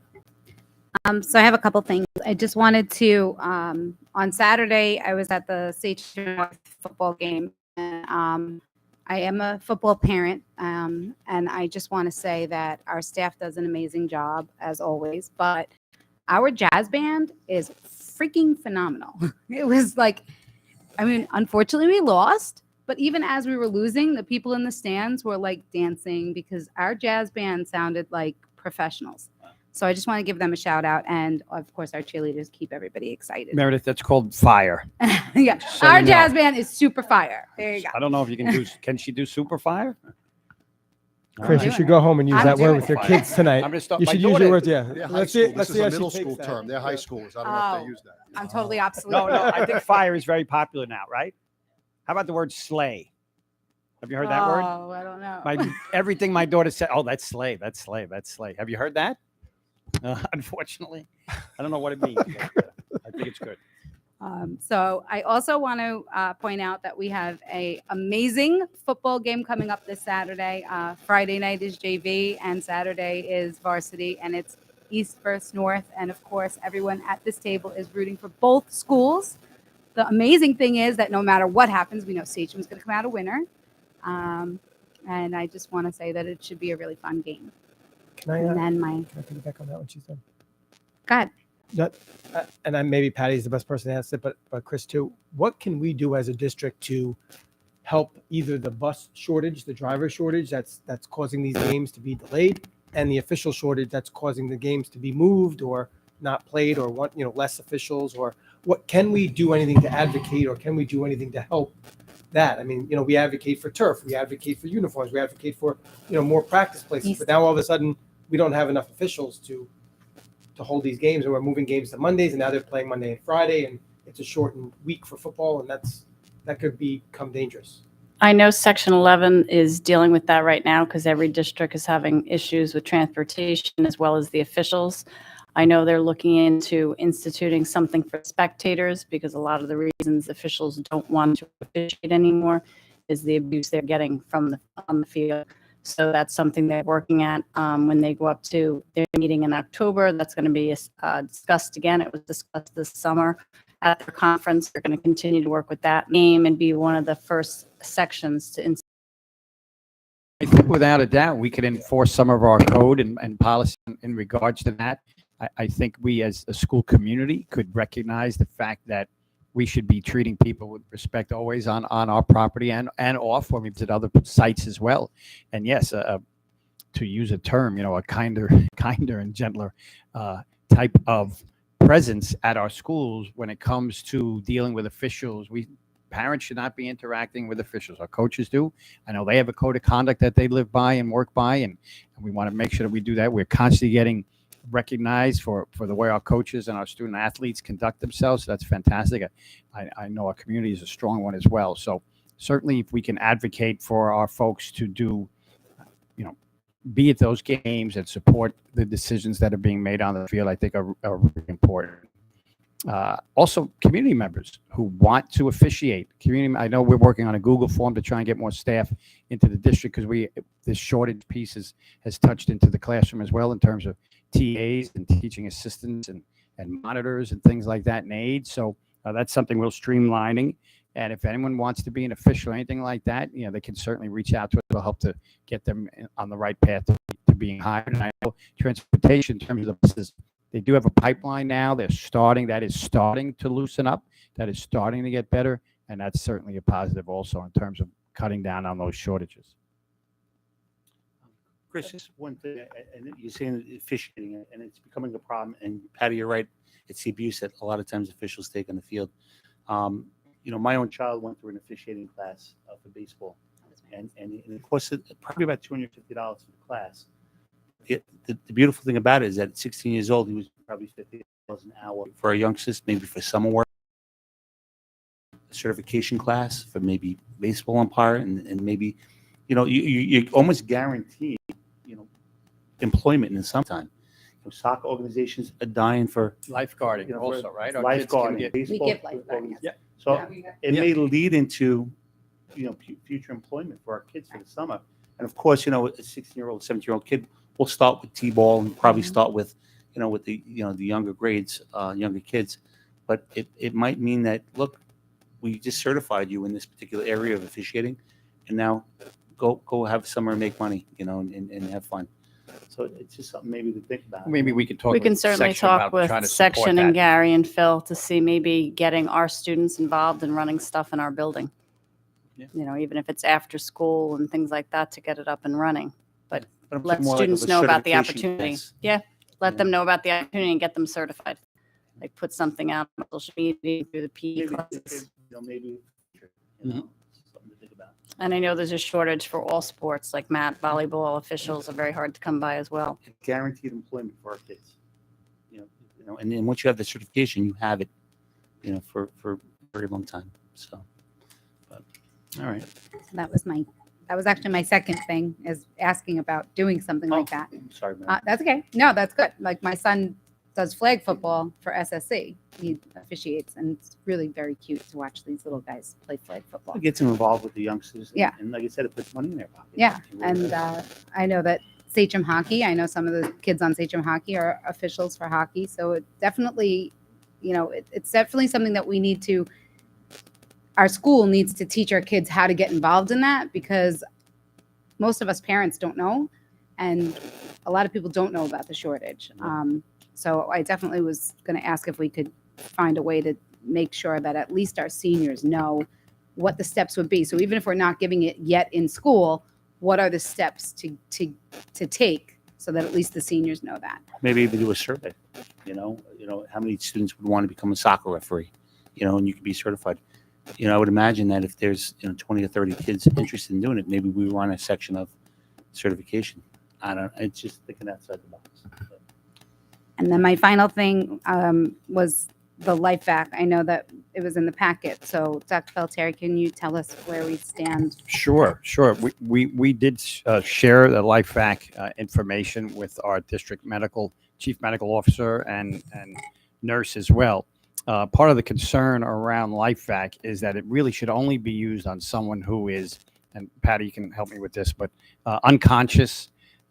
You can't do the Heimlich on. They're literally on like last straw of, I'm going to perform a tracheotomy or I'm going to do this life vac. I It mean, should be that the was a real last resort. concern. So training and the utilization of it, like you can't have people, well, let's run and get that and start to utilize the life vac. That is a last resort on someone who is most likely unconscious, and we can't again get anything through there. So we would then utilize that life vac. So the proliferation of those throughout the district was not something that our chief medical officer recommended. So it says all over its website and in the training that it is only to be used as a last resort. So I can understand, because we can't obviously cut kids' throats open if they're choking, and we shouldn't really just let them die. So I'm really not understanding why Dr. Nussbaum does feel like that would be something that we should have in our district as a last resort. So because Dr. Nussbaum says no, does that mean no, it shouldn't be in our But schools? Dr. Nussbaum, I think he said that he's not opposed to them as long as we're using them as a last resort. Right, and it says all over their website, and it says this is a last resort after every single other option has been done. And in the almost 500 people that it has saved, it was the last resort. Everything else failed, and it's the only thing that actually worked, and it works 100% of the time that it's used as a last resort. So those 500 people would be dead right now. I can tell you that I probably watched the video about 5 times. That was taken from inside of a restaurant where an infant started choking, and you see the gentleman actually go out to his truck. He was sitting in his truck for a year, came back in, took the infant, and actually removed the item from the infant's throat, saved that infant's life. So I agree. I mean, as a last resort, I mean, what I'd like to do is just make sure that look at the liability. If our staff should use it, if our nurses should use it as a last resort, what liability we may have on the district. Is that something that would be covered under insurance? But look, if the school nurses think, yeah, I'd like to have that in my cupboard as a last resort, I would have no objection to purchasing it personally. Yeah. We can look, if that's the board's recommendation, we could certainly go back and look at training a specific staff member or two, and then purchasing a specific number or two again for each building, so that we would have access to that. Chris, you'll let us know about liability on something like that. Yeah, I mean, I know, right off the bat that there's a Good Samaritan Act that exists currently in the education law, which essentially provides that if somebody in good faith is performing something like, emergency, resuscitation, et cetera, and they're doing it, in good faith, there is a thing called qualified immunity, which would shield them and the district from liability. I'll look up to see whether that Good Samaritan Act would be equally applicable to something like the Life Vac. I can take a look. Yeah, and the other thing too is, I mean, training the people in the school. I would say we look to train our nurses first. That would be the first. Without a doubt. Yeah. And we can do these things simultaneously so it doesn't take us any longer, Meredith. And Chris, you could reach out to the nurses, the head of the nurses union, find out if this is something that they would want in the schools. And have you spoken to them? Yeah, I did actually. It wasn't something that was. I just want to couch my words carefully here. Yeah, it's obviously anything that's going to help save a child. We're or staff member certainly interested in it. Just the overall consensus was that we would do all these other things first. Call 911, and they would, they would respond. We are blessed that we haven't had that specific. I hate to even say the words, right? So I won't continue that sentence, but we can go back and have these conversations. Yeah, Meredith, you were working with Hope Fire Department now, right? Do they have them on the on the ambulances? I have to check with Holbrook, but I know that there are quite a few fire departments that actually do have them as their last resort, and they've tried, and some of them have used them, and they've tried everything else first. Is everybody okay with that direction? If you look at their website, there's actually testimony from first responders who use them as a last resort and save somebody's life because of it, and they're actually on there testifying towards it. So Chris, you'll update us Yes. on that, and Chris, and you'll look into that as well. Any other future discussion items? Any? Yes. Hey, Dr. Pelletieri, just with the position of deans that we've instituted at the two high schools, just curious to see how that's been announced to the students. Do they know about it? Do they know what this position entails? Do they know who their dean is? Maybe we could just ask the students right now if they've heard of it, because they're unscientific polls, but the kids I speak to say, yeah, I think they have something to do with attendance, right? So I'm just curious to see how that's going, and then perhaps at a future date we can get on how interactions they've had, what the progress is. Are they making inroads with the students, things like that? So just something I was thinking. I think we can definitely do that. I know that there's been conversations had at the schools with students and staff. They are primarily they do work around attendance. They're not strictly in terms of a child who's been disruptive or something like that. That could be part of it. A lot of that grows out of attendance issues. Yeah. So they do recognize that piece. I don't know if there's been an announcement necessarily that, you can go see Mr. Borrow or Mr. Woj, over at East if there's an issue. Any talk about deans, guys, in the buildings? The first week of school, our principal, Mr. Larson, during your history period, you'd go down to the auditorium, and it was just like a welcome back kind of assembly. We'd talk about, went through everything, and then we'd talk about our deans, and Coach Caputo, one of our deans, explained what was going to go on with him and Coach Morrow, and how the attendance policies. And so, yeah, conversation with students. I know of the whole dean situation. Okay. Alyssa, anything like that you're aware of? We also had the assembly in the beginning of the year, but there hasn't been that much talk of the deans. Okay. All right. So we'll make sure that message gets out. And I have to tell you, I visited, I think, every school at this point this year so far with members of the team, and we all have. And I popped in I went to North to see Mr. Larson. And like any good principal, he was not in his office, right? He was out and about. And I know it's tough because I was that principal, and you got to get out of that office. And I talk to my folks about that all the time. But he was meeting with a handful of seniors in the auditorium, just talking about school and life and the importance of the senior year. I commended him then, and I'll do it now again publicly, because I just thought it was so great to be in the small at that level, right? Not talking to 500 kids in a crowded auditorium, but literally talking face to face with a handful of kids. So I jumped in and talked with them a little bit as well. But I thought it was great to see that. And I know that goes on in our buildings. And if not, I think it's a great thing. And I know I visited some of the meetings. Mrs. Pesh over at East walked in with our school resource officers. We have new school resource officers that have been appointed by the county in terms of security and supporting our security initiatives. They work in Longwood and in Sachem, these two officers. So they're going to be busy, and they are not here for trouble. I don't mean by that. I mean just in terms of being community officers and letting kids see them and talk with them and see them as their regular people, and that they're around if there are issues or concerns with things like that. Just an additional layer. I think it's a great layer. It came right out of those meetings that I had walked in on over at East High School. So I know those things are taking place as well. The interactions and Yeah, the just effectiveness of the program. Yeah, effectiveness of the program, the success, how many interactions we have with students, right? We put resources behind this position.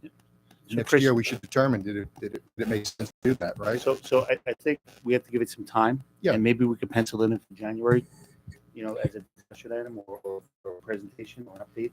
Yeah, I would ask that maybe, I don't know if that time is maybe a little bit at the end of each year, before the end of each year, we always look back at the year before, and we would do a Northwell thing with numbers. We could do a Dean thing, but we could do a kind of an upbeat, maybe update a little bit earlier, perhaps. The only reason why I'm thinking is that once we get into like March, April, it's all budget, right? Actually, it's going to be part of our budget discussion because now we want to build it into the Yeah, we need budget. to know if we it's want been effective, so we budget right why and don't we right. do that then? So I would say we do it before One of the budget nights. right?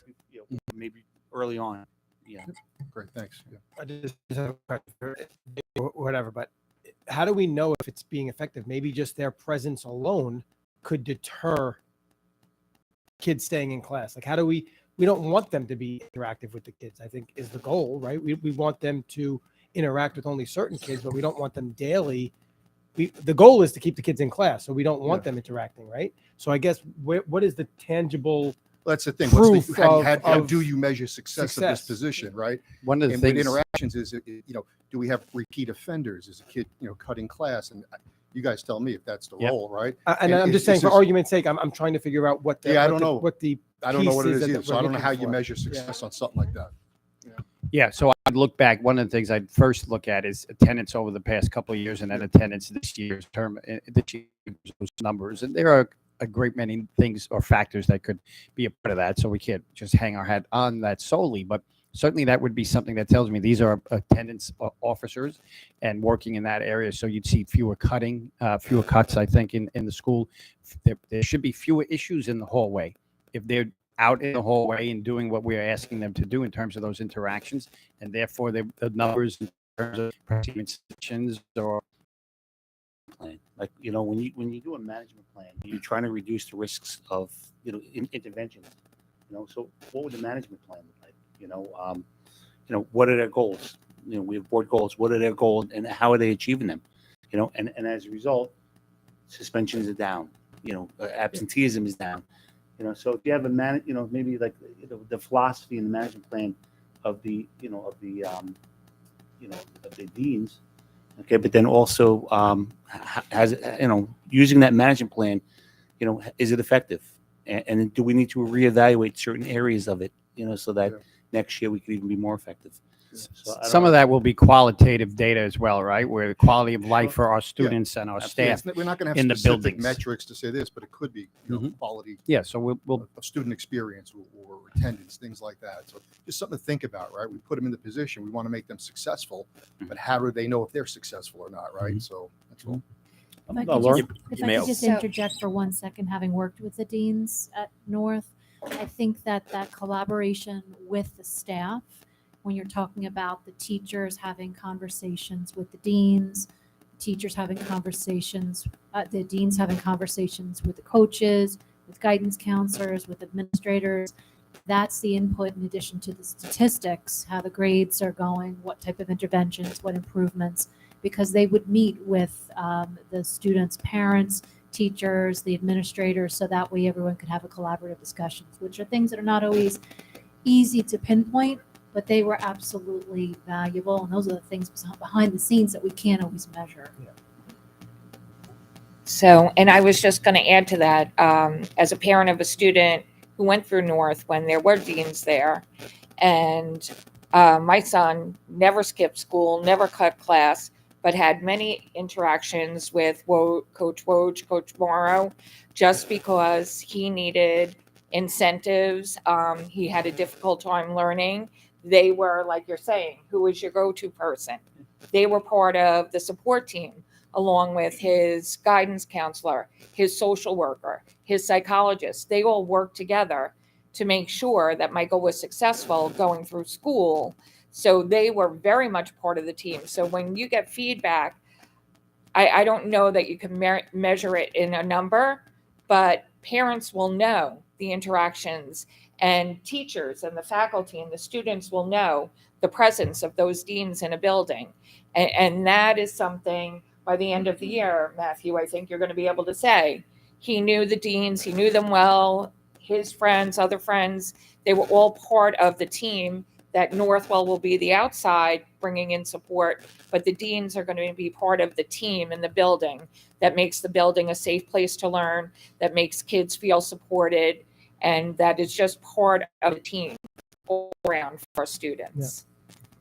Mr. Attorney? You just got to also factor in, it's probably the first normal year since 2019. So any year-over-year data might be somewhat. Yeah, right.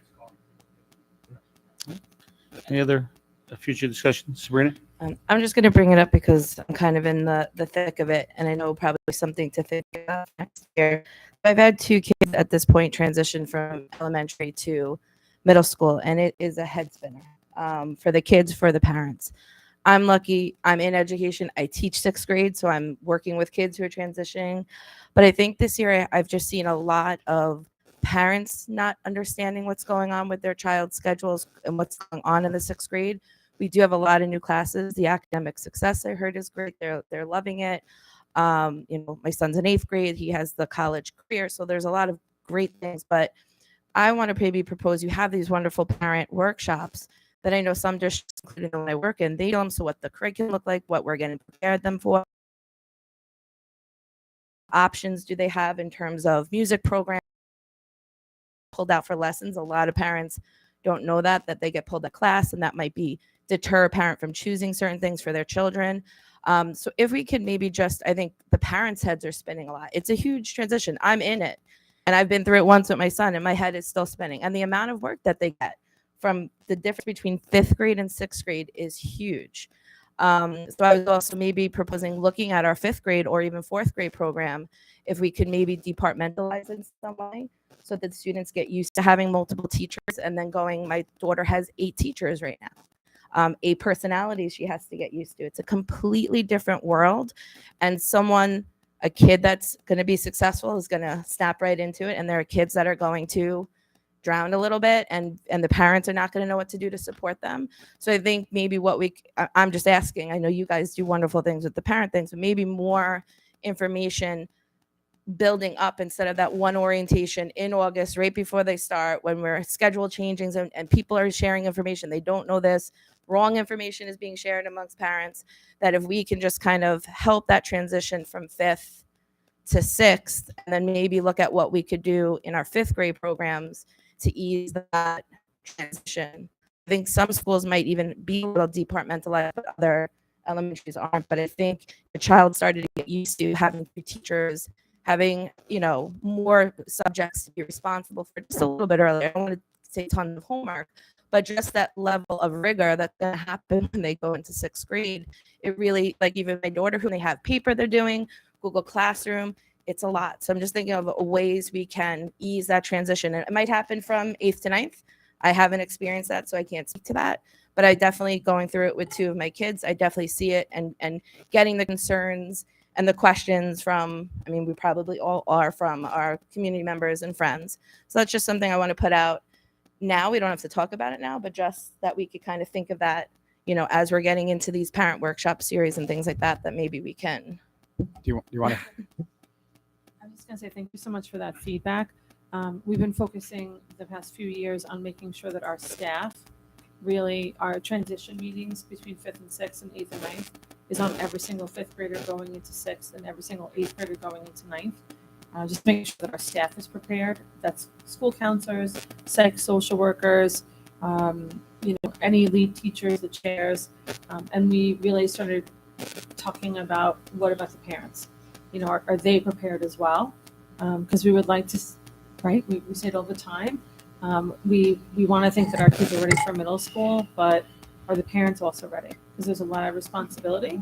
There's a lot of assessments. There's a lot of just you're looking at all the different Google Classrooms, and you may not be, I don't want to say not welcomed in the building, but it is different.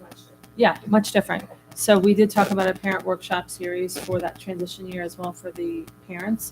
So I was going to bring that up in our curriculum council meetings, actually, see what those topics would be. I mean, we know generally, but I would love to hear from our our committee. Like, is it understanding how to use eSchool better with your child as they go to middle school? Is it just, so I really do appreciate that, and we will definitely have that on the docket. Paul correctly. Kristen's time 3. If I- Right. Like, this is our job, but it's not until you're in it with your own children, because every school district is also different. Right? So what we're used to may be different than what our children are going through. So I think our mantra really is making sure that not only the children, the families feel prepared and ready. And, again, that culture of care, making sure everybody is prepared and we all feel connected. And I think I really do appreciate your feedback. I think our board goals this year, transition 5th to 6th and 8th to 9th. That's something that we wanted to look at. Yes, it is. It's, really we're closely. looking at So it as an expansion. So that's what I was saying. I think that's I great. appreciate your feedback. Meredith? So I think that was a really great point that Sabrina brought up. And I'm wondering if maybe a month into school, if we could send out a survey to all the parents that are currently 6th grade parents, and maybe, I don't know, they have homeroom in 6th grade. I mean, my kids are in high school now, so they still have like a homeroom, right? Or they don't?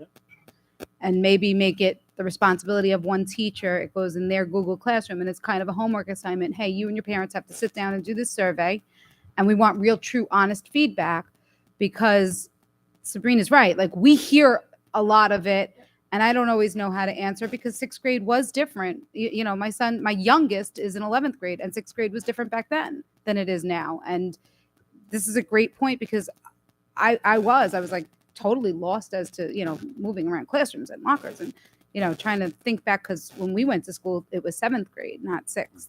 So while Google Classroom and Google Survey and everything else is fantastic, we also know that it's Google Survey and Google Classroom.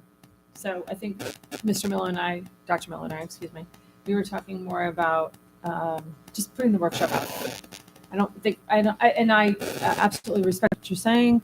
I don't know if we need to survey parents to know if they're concerned or what they're, I think we're just going to put it out there. I mean, the parent workshops are We great. have our full series all set. The And so parent the workshops winter- are great, but they don't always give us, we don't always get. So if we're looking for raw, honest feedback, which I think we should be looking for, instead of people coming to us and saying, oh my God, this is, oh my God, that, and we bring it to each one of you guys individually, if you guys make it like one homework assignment from one, it's everybody's first period teacher or whatever it is, everybody's history teacher, and then it is an assignment, and then you'll get that feedback. We could absolutely. Parent certainly workshop, look you into make that. it 25 people. Yep. We have how many, We can 1,000? absolutely look into that. We were talking about, we have all the parent workshop series because, just overall health and safety. Just looking at that latter part of the year around interest areas, but also around those transition years, which again, that was part of our Board of Ed goals. And yes, we can absolutely talk about that and making sure that it could be a homework assignment, but we're just always mindful too that sometimes people are over the Google survey and Google Forms and stuff like that. So would it would address this with the curriculum council? Okay. What we might want to do is maybe survey the preschool program to see whether or not it's feasible, what the pros are, what the cons are, and then maybe look at some model schools that are actually doing it now, and then maybe survey the community. If it looks like it's a feasible thing that we might be able to do next year or down the road, 2 years from now, to get kids prepared for middle school. I think maybe we do some prerequisite stuff first, and feedback from the curriculum council, feedback from staff members at elementary school, pros, the cons, and maybe visiting some schools that are doing it now to see how it's benefiting kids moving forward. And then to Meredith's point, then maybe get the community involved. If we're going to roll it out, if we're thinking about rolling it out, then getting community feedback as to what it would look like. get their concerns as well, because something might come up that we're not thinking about. You know, Mr. Cerny? For the non-educators here. So when you say departmentalize, In other words, you would have a fifth grade wing, okay? And what would happen is kids would go to one teacher for science and math, and maybe another teacher for social. Oh, so they move. It's not They would move. different teachers come in. They actually move from room to room. Or you can do either one. There's different models, but That's the gist of it. Yes. Okay. Sort of like what they have in sixth grade now. You would start earlier, so when they transition into that new school. Yeah. We are fortunate. We do have a couple of elementary schools that are doing and piloting that for us. So that was part of, our look. We're looking at homework this year, quality versus quantity, departmentalizing the transition year because of of our goal. So we'd be very happy to look at that and do survey and see what's happening and visit other schools if needed. Okay. Everybody else? All right with that? Okay. Any other future discussion items? And one more thing, sorry. Sure. On last Friday, I was at North and I attended the ceremony for the 9/11 memorial, and it was absolutely amazing. And I just want to showcase the students that wrote and recited poems and essays, and the young lady who sang was just phenomenal. So I just wanted to put that out there also. Okay. This next section talks about old business, something that we added to the agenda as a recommendation and a request. So some of the things that I guess I'm going to turn it over to Dr. Pelletieri, but some of the things that we've discussed in past that we want to just revisit just to make sure, some feedback and either some closure or moving forward with something. Thank you, Mr. Scott. Well, yes, these are a couple things that were raised as board questions in public. So I wanted to make sure that when we answered them, we were able to share with the board and the public as well. One of the things that was raised last meeting was our registrations over the summer and what those numbers look like. And so historically, we look back, we do get approximately 600 or so kids each summer that enroll in the school district. Last year, not this year, but the year prior, we actually had 800 enroll new to the district. I will tell you that this summer did not do it initially, but because of the increase in additional E&L staff members, we're actually working on, we haven't hired them yet. We're actually working on hiring them because of the numbers of students and the numbers of minutes that students need to have. So we have had to add E&L staff. I'll also say that we are now up to about 5% of our district is E&L. We're about 20% of our district is special education, about 5% E&L, and the rest are in our general education categories. So we just need to take note of that. That's happening, I'll be honest with you, across New York State, probably across the country in terms of our population becoming more of students that are new to a minority population or new to English as a new language. So that is happening again, not just Sachem, across the island, across New York State. Those numbers are starting to go up. I wanted to bring up your attention. There was a question you asked, Mr. Isonia. And I did get, Michelle provided that we did basically absorb, and it was K through 12. So as the time of that writing, we actually met again today because we did absorb them because we had planned for them to be in our numbers and because historically those are the numbers that we get.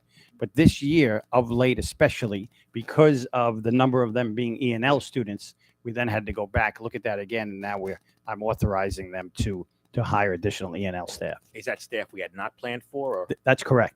So it's staff we had not planned for. Okay. Yes. So look, and you know how I feel about this. I've said this many times in public. These are children. We're going to do the best we can to educate them, give them any services they need that we have to provide for them, and we'll just do the best we can. But everybody has to understand that these are the kind of surprises that are being caused by things going on elsewhere in the country.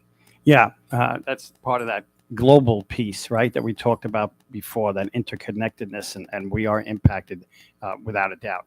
More of the people move, and these are kids that are coming here with families. They're not displaced or anything. These are kids that are coming with families. They're not unaccompanied youth, anything like that. These are our families and our kids, and our Sachem family is growing in that regard. And of course, we put our arms around them and educate them as best we can always.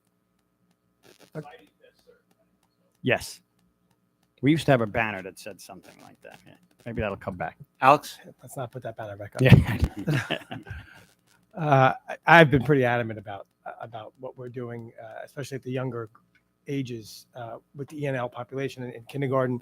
I'm just confused if we are doing the right thing. I know that the state has one thing, but I mean, I don't know about you guys, but like 90% of the time we disagree with what the state puts out.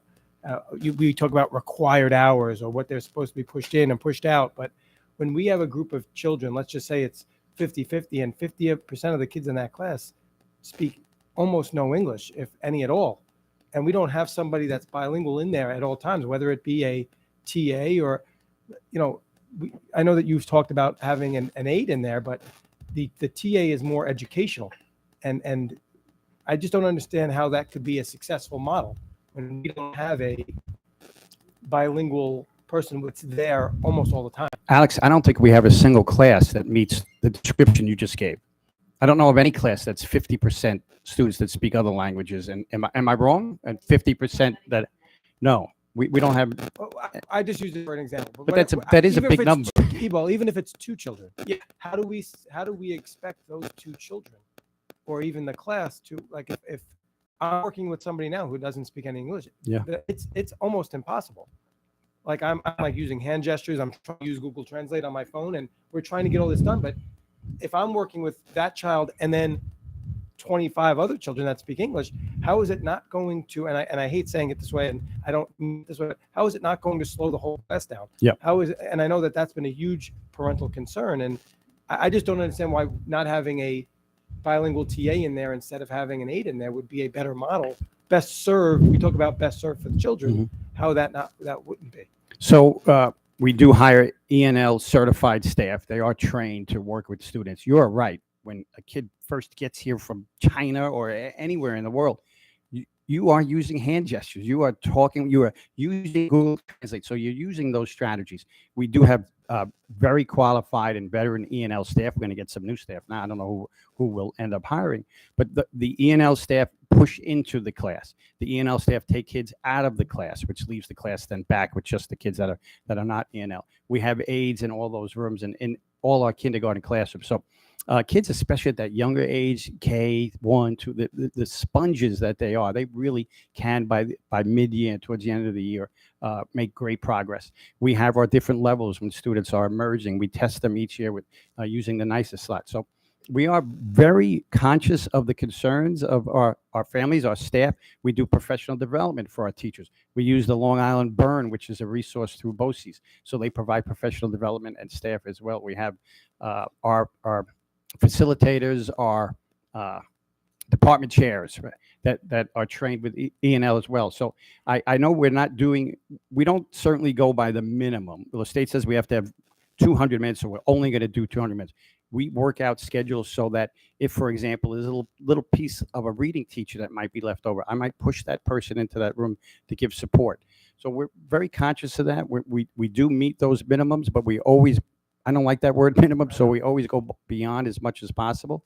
It's not easy work. It's more difficult for some than others, but we do that training. We do support staff and teachers and provide resources. I just want to make sure that we're not cheaping out by putting an aide instead of a bilingual TA in a room that may need, and I hate saying it that way. And that's a different model, Alex. When you start talking about bilingual, when you start having those higher numbers. So because students may have many different languages. Sabrina, you seem anxious to jump on it. I was just going to say that because I've had students that are Spanish. They speak Urdu. They speak. So you're not, if getting a Spanish speaking or an Urdu speaking aide is not going to help me with the other 2 or 3 kids that speak a different language. It is difficult. A lot of pictures, like I had it for years. I've done ESL my whole career. I had the beginners, the intermediates. Now I have the expanding, commanding, because now you have the different levels broken up. And it's a lot of work, and I know in the middle school, we do have a SIAP model where they are put into their own class, but that's because it's a higher level. I think on the lower levels, because they're so young and all the kids are emerging learners, that you tend to do the immersion model where the kids are put in. And obviously more bodies in the room is great, but again, having the bilingual piece, I don't know how much it's going to help. I don't know the language of the students in our classes. How much is that going to help if we have a kid with speaking Urdu, Creole, Mandarin, Spanish? We had a Spanish speaking aide. That's not going to help us with those other 3 students. And I know from my training, a lot of times they don't want you to speak to them in their language. They want them to get immersed and use the picture cues, and that's what the ENL teachers are doing when they're getting pushed in and pushed out. And I'm assuming they're also supporting the teacher. My kids used to walk around with a ring with index cards, with pictures, with their language of what shape it was, what the formula was, everything that they needed. It was always there. They had their glossary. Again, kindergarten, first grade, second is going to run a little bit differently. But I guess my concern is, because this is so new and our population of ENL is going up, are we doing the right training? Because I know I was a first year teacher thrown into it. And I thank God for the ENL teacher I had. She was phenomenal. I learned so much from her. But if I didn't have her, I probably wouldn't have my first year. So that's my concern. Are we giving them the training of how to support the kids, how to support the parents, how to support the other kids in the class? So this has been growing for some time now. We've begun that training over the past several years. It's going to expand now that we've dehubbed, and we'll have kids in all our buildings. And so that training has to increase in terms of how much we offer and how often and how much we offer. We just met today about Superintendent's Conference Day and trying to do something globally for the staff so that everyone would have those resources and those supports. Those trainings have been offered. I don't have an ENL student in my class, so I may not be as keen on taking that because I have, and now all of a sudden I have one. So we're a little bit, catching up in that regard. But I'm very confident in our ENL staff, in the work that they do, and making sure that we can get them those supports that they need. Laura? So, Dr. Pelletieri, this isn't the first time we've had this model for ENL classes, correct? So, has it been successful over the years that we've had it? It has been, and I'm an advocate for it going back to when I was a teacher and principal in Queens, 20-something years ago. We had the same model. You don't want to have a bilingual person in there, quite honestly, for ENL because of that code switching that takes place, which is defined as I'm going to speak Chinese now, and then I'm going to speak English, then I'm back to Chinese. And so I can get more confused in that regard. So it is something that is a tried and true practice, and know that there's research behind this approach as well. Again, I'm not a teacher, but I do have friends that are teachers, and they said exactly what Sabrina said. You don't want the bilingual person. You want the model with the ENL certified push in, push out type of situation.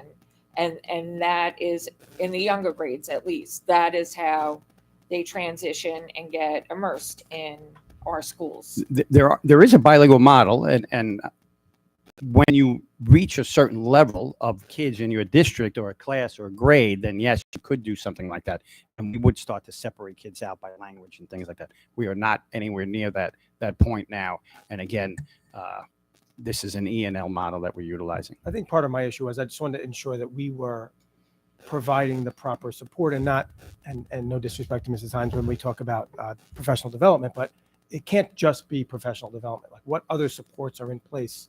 What other trainings are in place? What other daily supports are in place for teachers or staff or parents or children that they could take advantage of? Yeah, those ENL teachers are very well trained. They are certified by the state, and we do again have our. But just for the general teacher as well, not just the ENL teacher. Yeah, but they're in the room supporting the teacher as well. So that's part of that on a daily basis.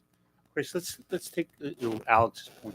Okay, and look, I've had students that were non-English speaking students that were just dropped into my program, and we have a certain amount of curriculum that we need to get through, and those two individuals or three individuals that are Spanish speaking, speak no other English, are looking at me like they have no idea what I'm talking about. So the question is I understand you don't want to put a bilingual person in there, okay, because now you're kind of defeating the purpose of the child learning. But if we were to shift and say, well, we're going to put a teacher's assistant in there, somebody with an education degree, an education background, to support the teacher and also support the kids at the same time, so that instead of the teacher giving the cues and the teacher stopping, slowing down, the lecture and the instruction, that person that has a teaching background, okay, not necessarily have to be bilingual. They could be, a young teacher maybe with an ENL background. Maybe they took ENL class or ENL training as part of their teacher preparation class. What about that particular model? If I've had 2 or 3 students in my program that spoke no English, and it is tough. It's tough, and my heart breaks sometimes for the kid because they don't understand what I'm saying. sometimes the kids that I talk so fast, sometimes the kids that do speak English and understand English don't understand what I'm saying. But the thing is that some type of support mechanism, and then maybe work off of it and say, look, in the beginning of the year, especially in the beginning of the year, we're going to give them more support. But then as we proceed further into the year, we're going to start backing off of it a little bit to support that teacher. So it's they're not constantly having to have to stop in that particular model. So we do have teachers, EL certified teachers. For example, I just was meeting with a teacher the other day, so I know her schedule fresh in my mind. She pushes into a classroom for 200 minutes during the week. She pulls kids out for an additional 120 minutes per week. And then she pushes in another day for 80 minutes per week. So all of that time is shared with those students. So there's a good deal of coverage that's happening. And again, this is a model that we've had and other districts have had and for many years, and it's a successful model. I don't know if you're talking about hiring additional staff for every class we have now. You're looking at, I think, a lot of staff in a time of shortages and a big number for this district to absorb to start to do something beyond that. As I said, where there is an instance, and I told the parent this recently, and I told the principal as well, if there is a struggling student in a class that we need to remedy, then we need to remedy that. And so if there's something we need to carve out, I talked to Mr. Sadens recently about something, real expert at doing these types of things where I'm going to take a little piece of this person, a little piece, I'm going to add them up and I'll put them here because I'm going to give them that extra support when they need it, especially like right after lunch when the kids come back and they're all wired and things like that. So we look to do those things. So I'd prefer to try and take that approach for now until if someone were to say to me, hey, this is not working. But again, all our data, our NWA data, all the work that we've done over the years, I believe we have a successful program, but we have to keep an eye on it because it's going to grow. We know that immediately now. We're responding by hiring more staff and not just sweeping it on the rug and saying, I will let the teachers, the general teachers deal it. We didn't have We're such going a to large grow it. percentage, and now the percentage is skyrocketing. So it's going to become a different situation. It has gone up to 5%. And Chris, those support staff that pushes into the class, if we should have a considerable amount of absences on a particular day, do we ever pull them to cover classes, or are they specifically used to support? Provide support. Yeah, I will tell you that during, let's see, BC before COVID, right, and then after, or actually DC during COVID, I would have called you to come cover classes, right? So we had to do those things. Now we obviously try not to pull people out of classes or things like that. We really try to keep people in their places where they need to be. Sometimes emergencies happen, and then you'd have to pull, but that would not be a regular practice. Any other?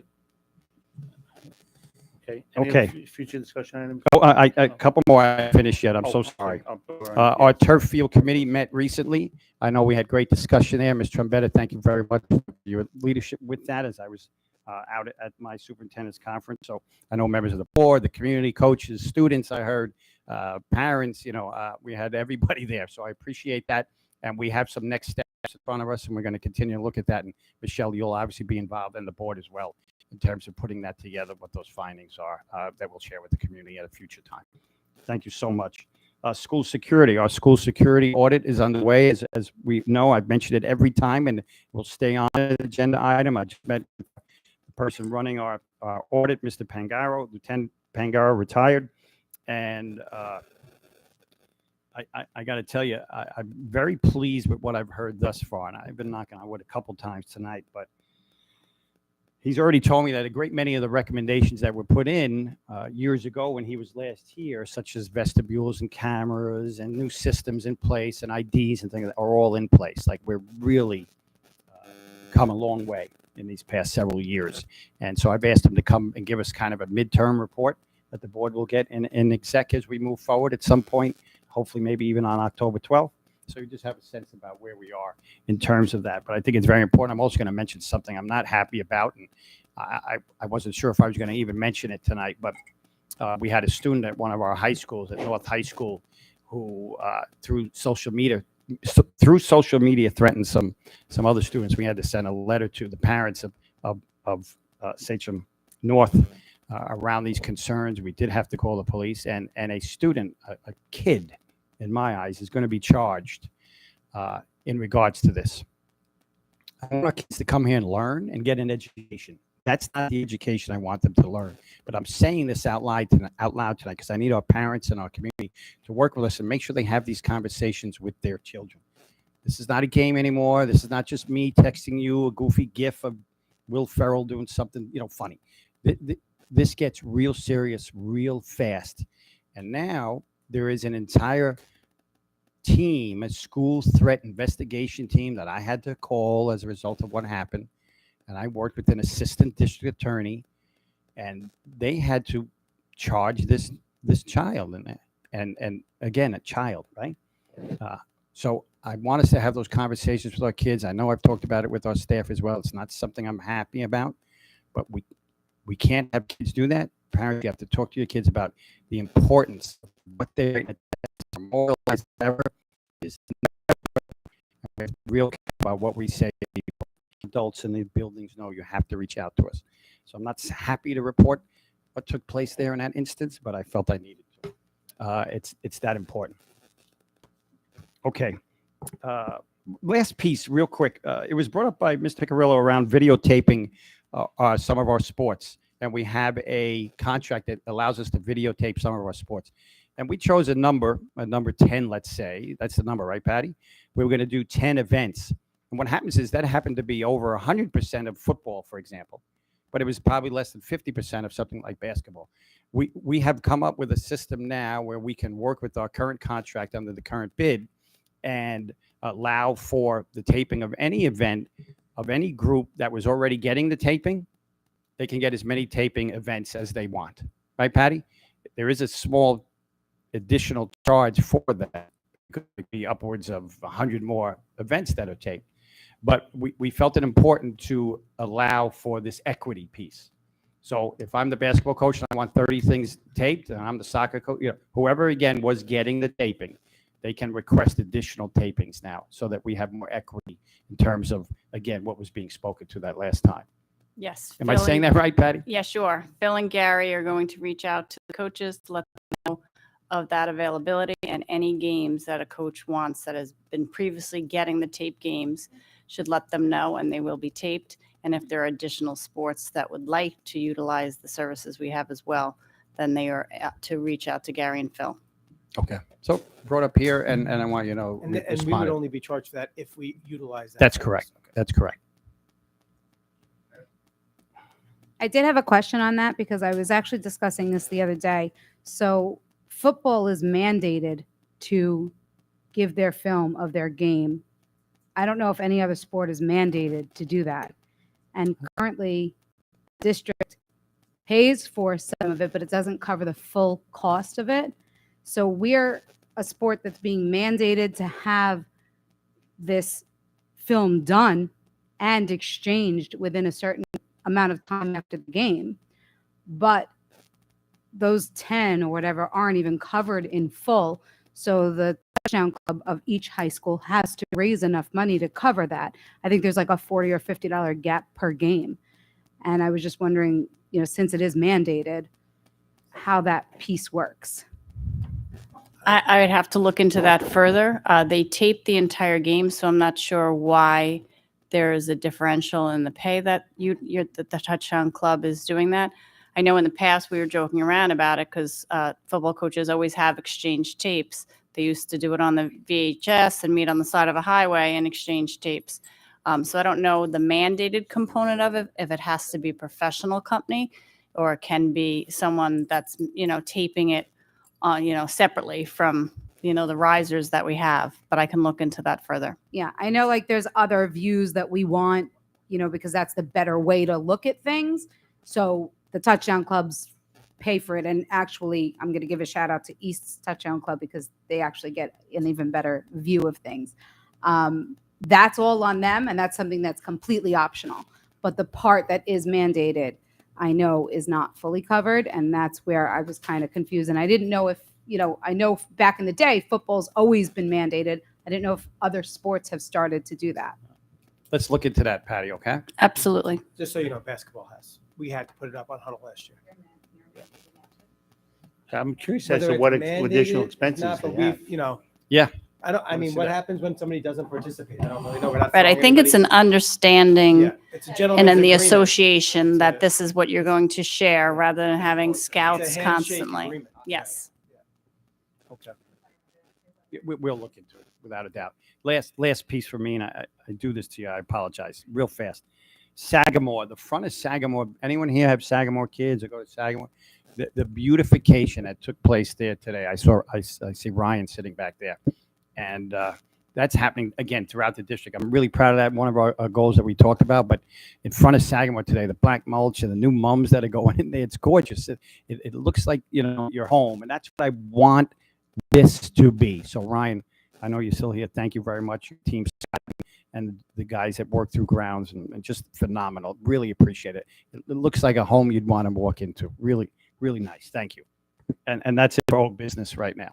I don't know why I pointed at you. I think you mentioned old business. Yeah, this is your fault. Yes, that's gonna be your nickname now. Your nickname is Five, and your nickname is old business. So item D is Board of Education future discussion items, which we kind of already did. We did. So at this time, our next meeting is scheduled for October 12th. Okay, I learned how to do it. Thank you, Allison. Okay, I need a motion to go into exec session to discuss the sale of school district property, update on a staff member, on the disciplinary action, the selection of budget advisory committee members, the additional applicants, as well as the potential hiring of a business administrator.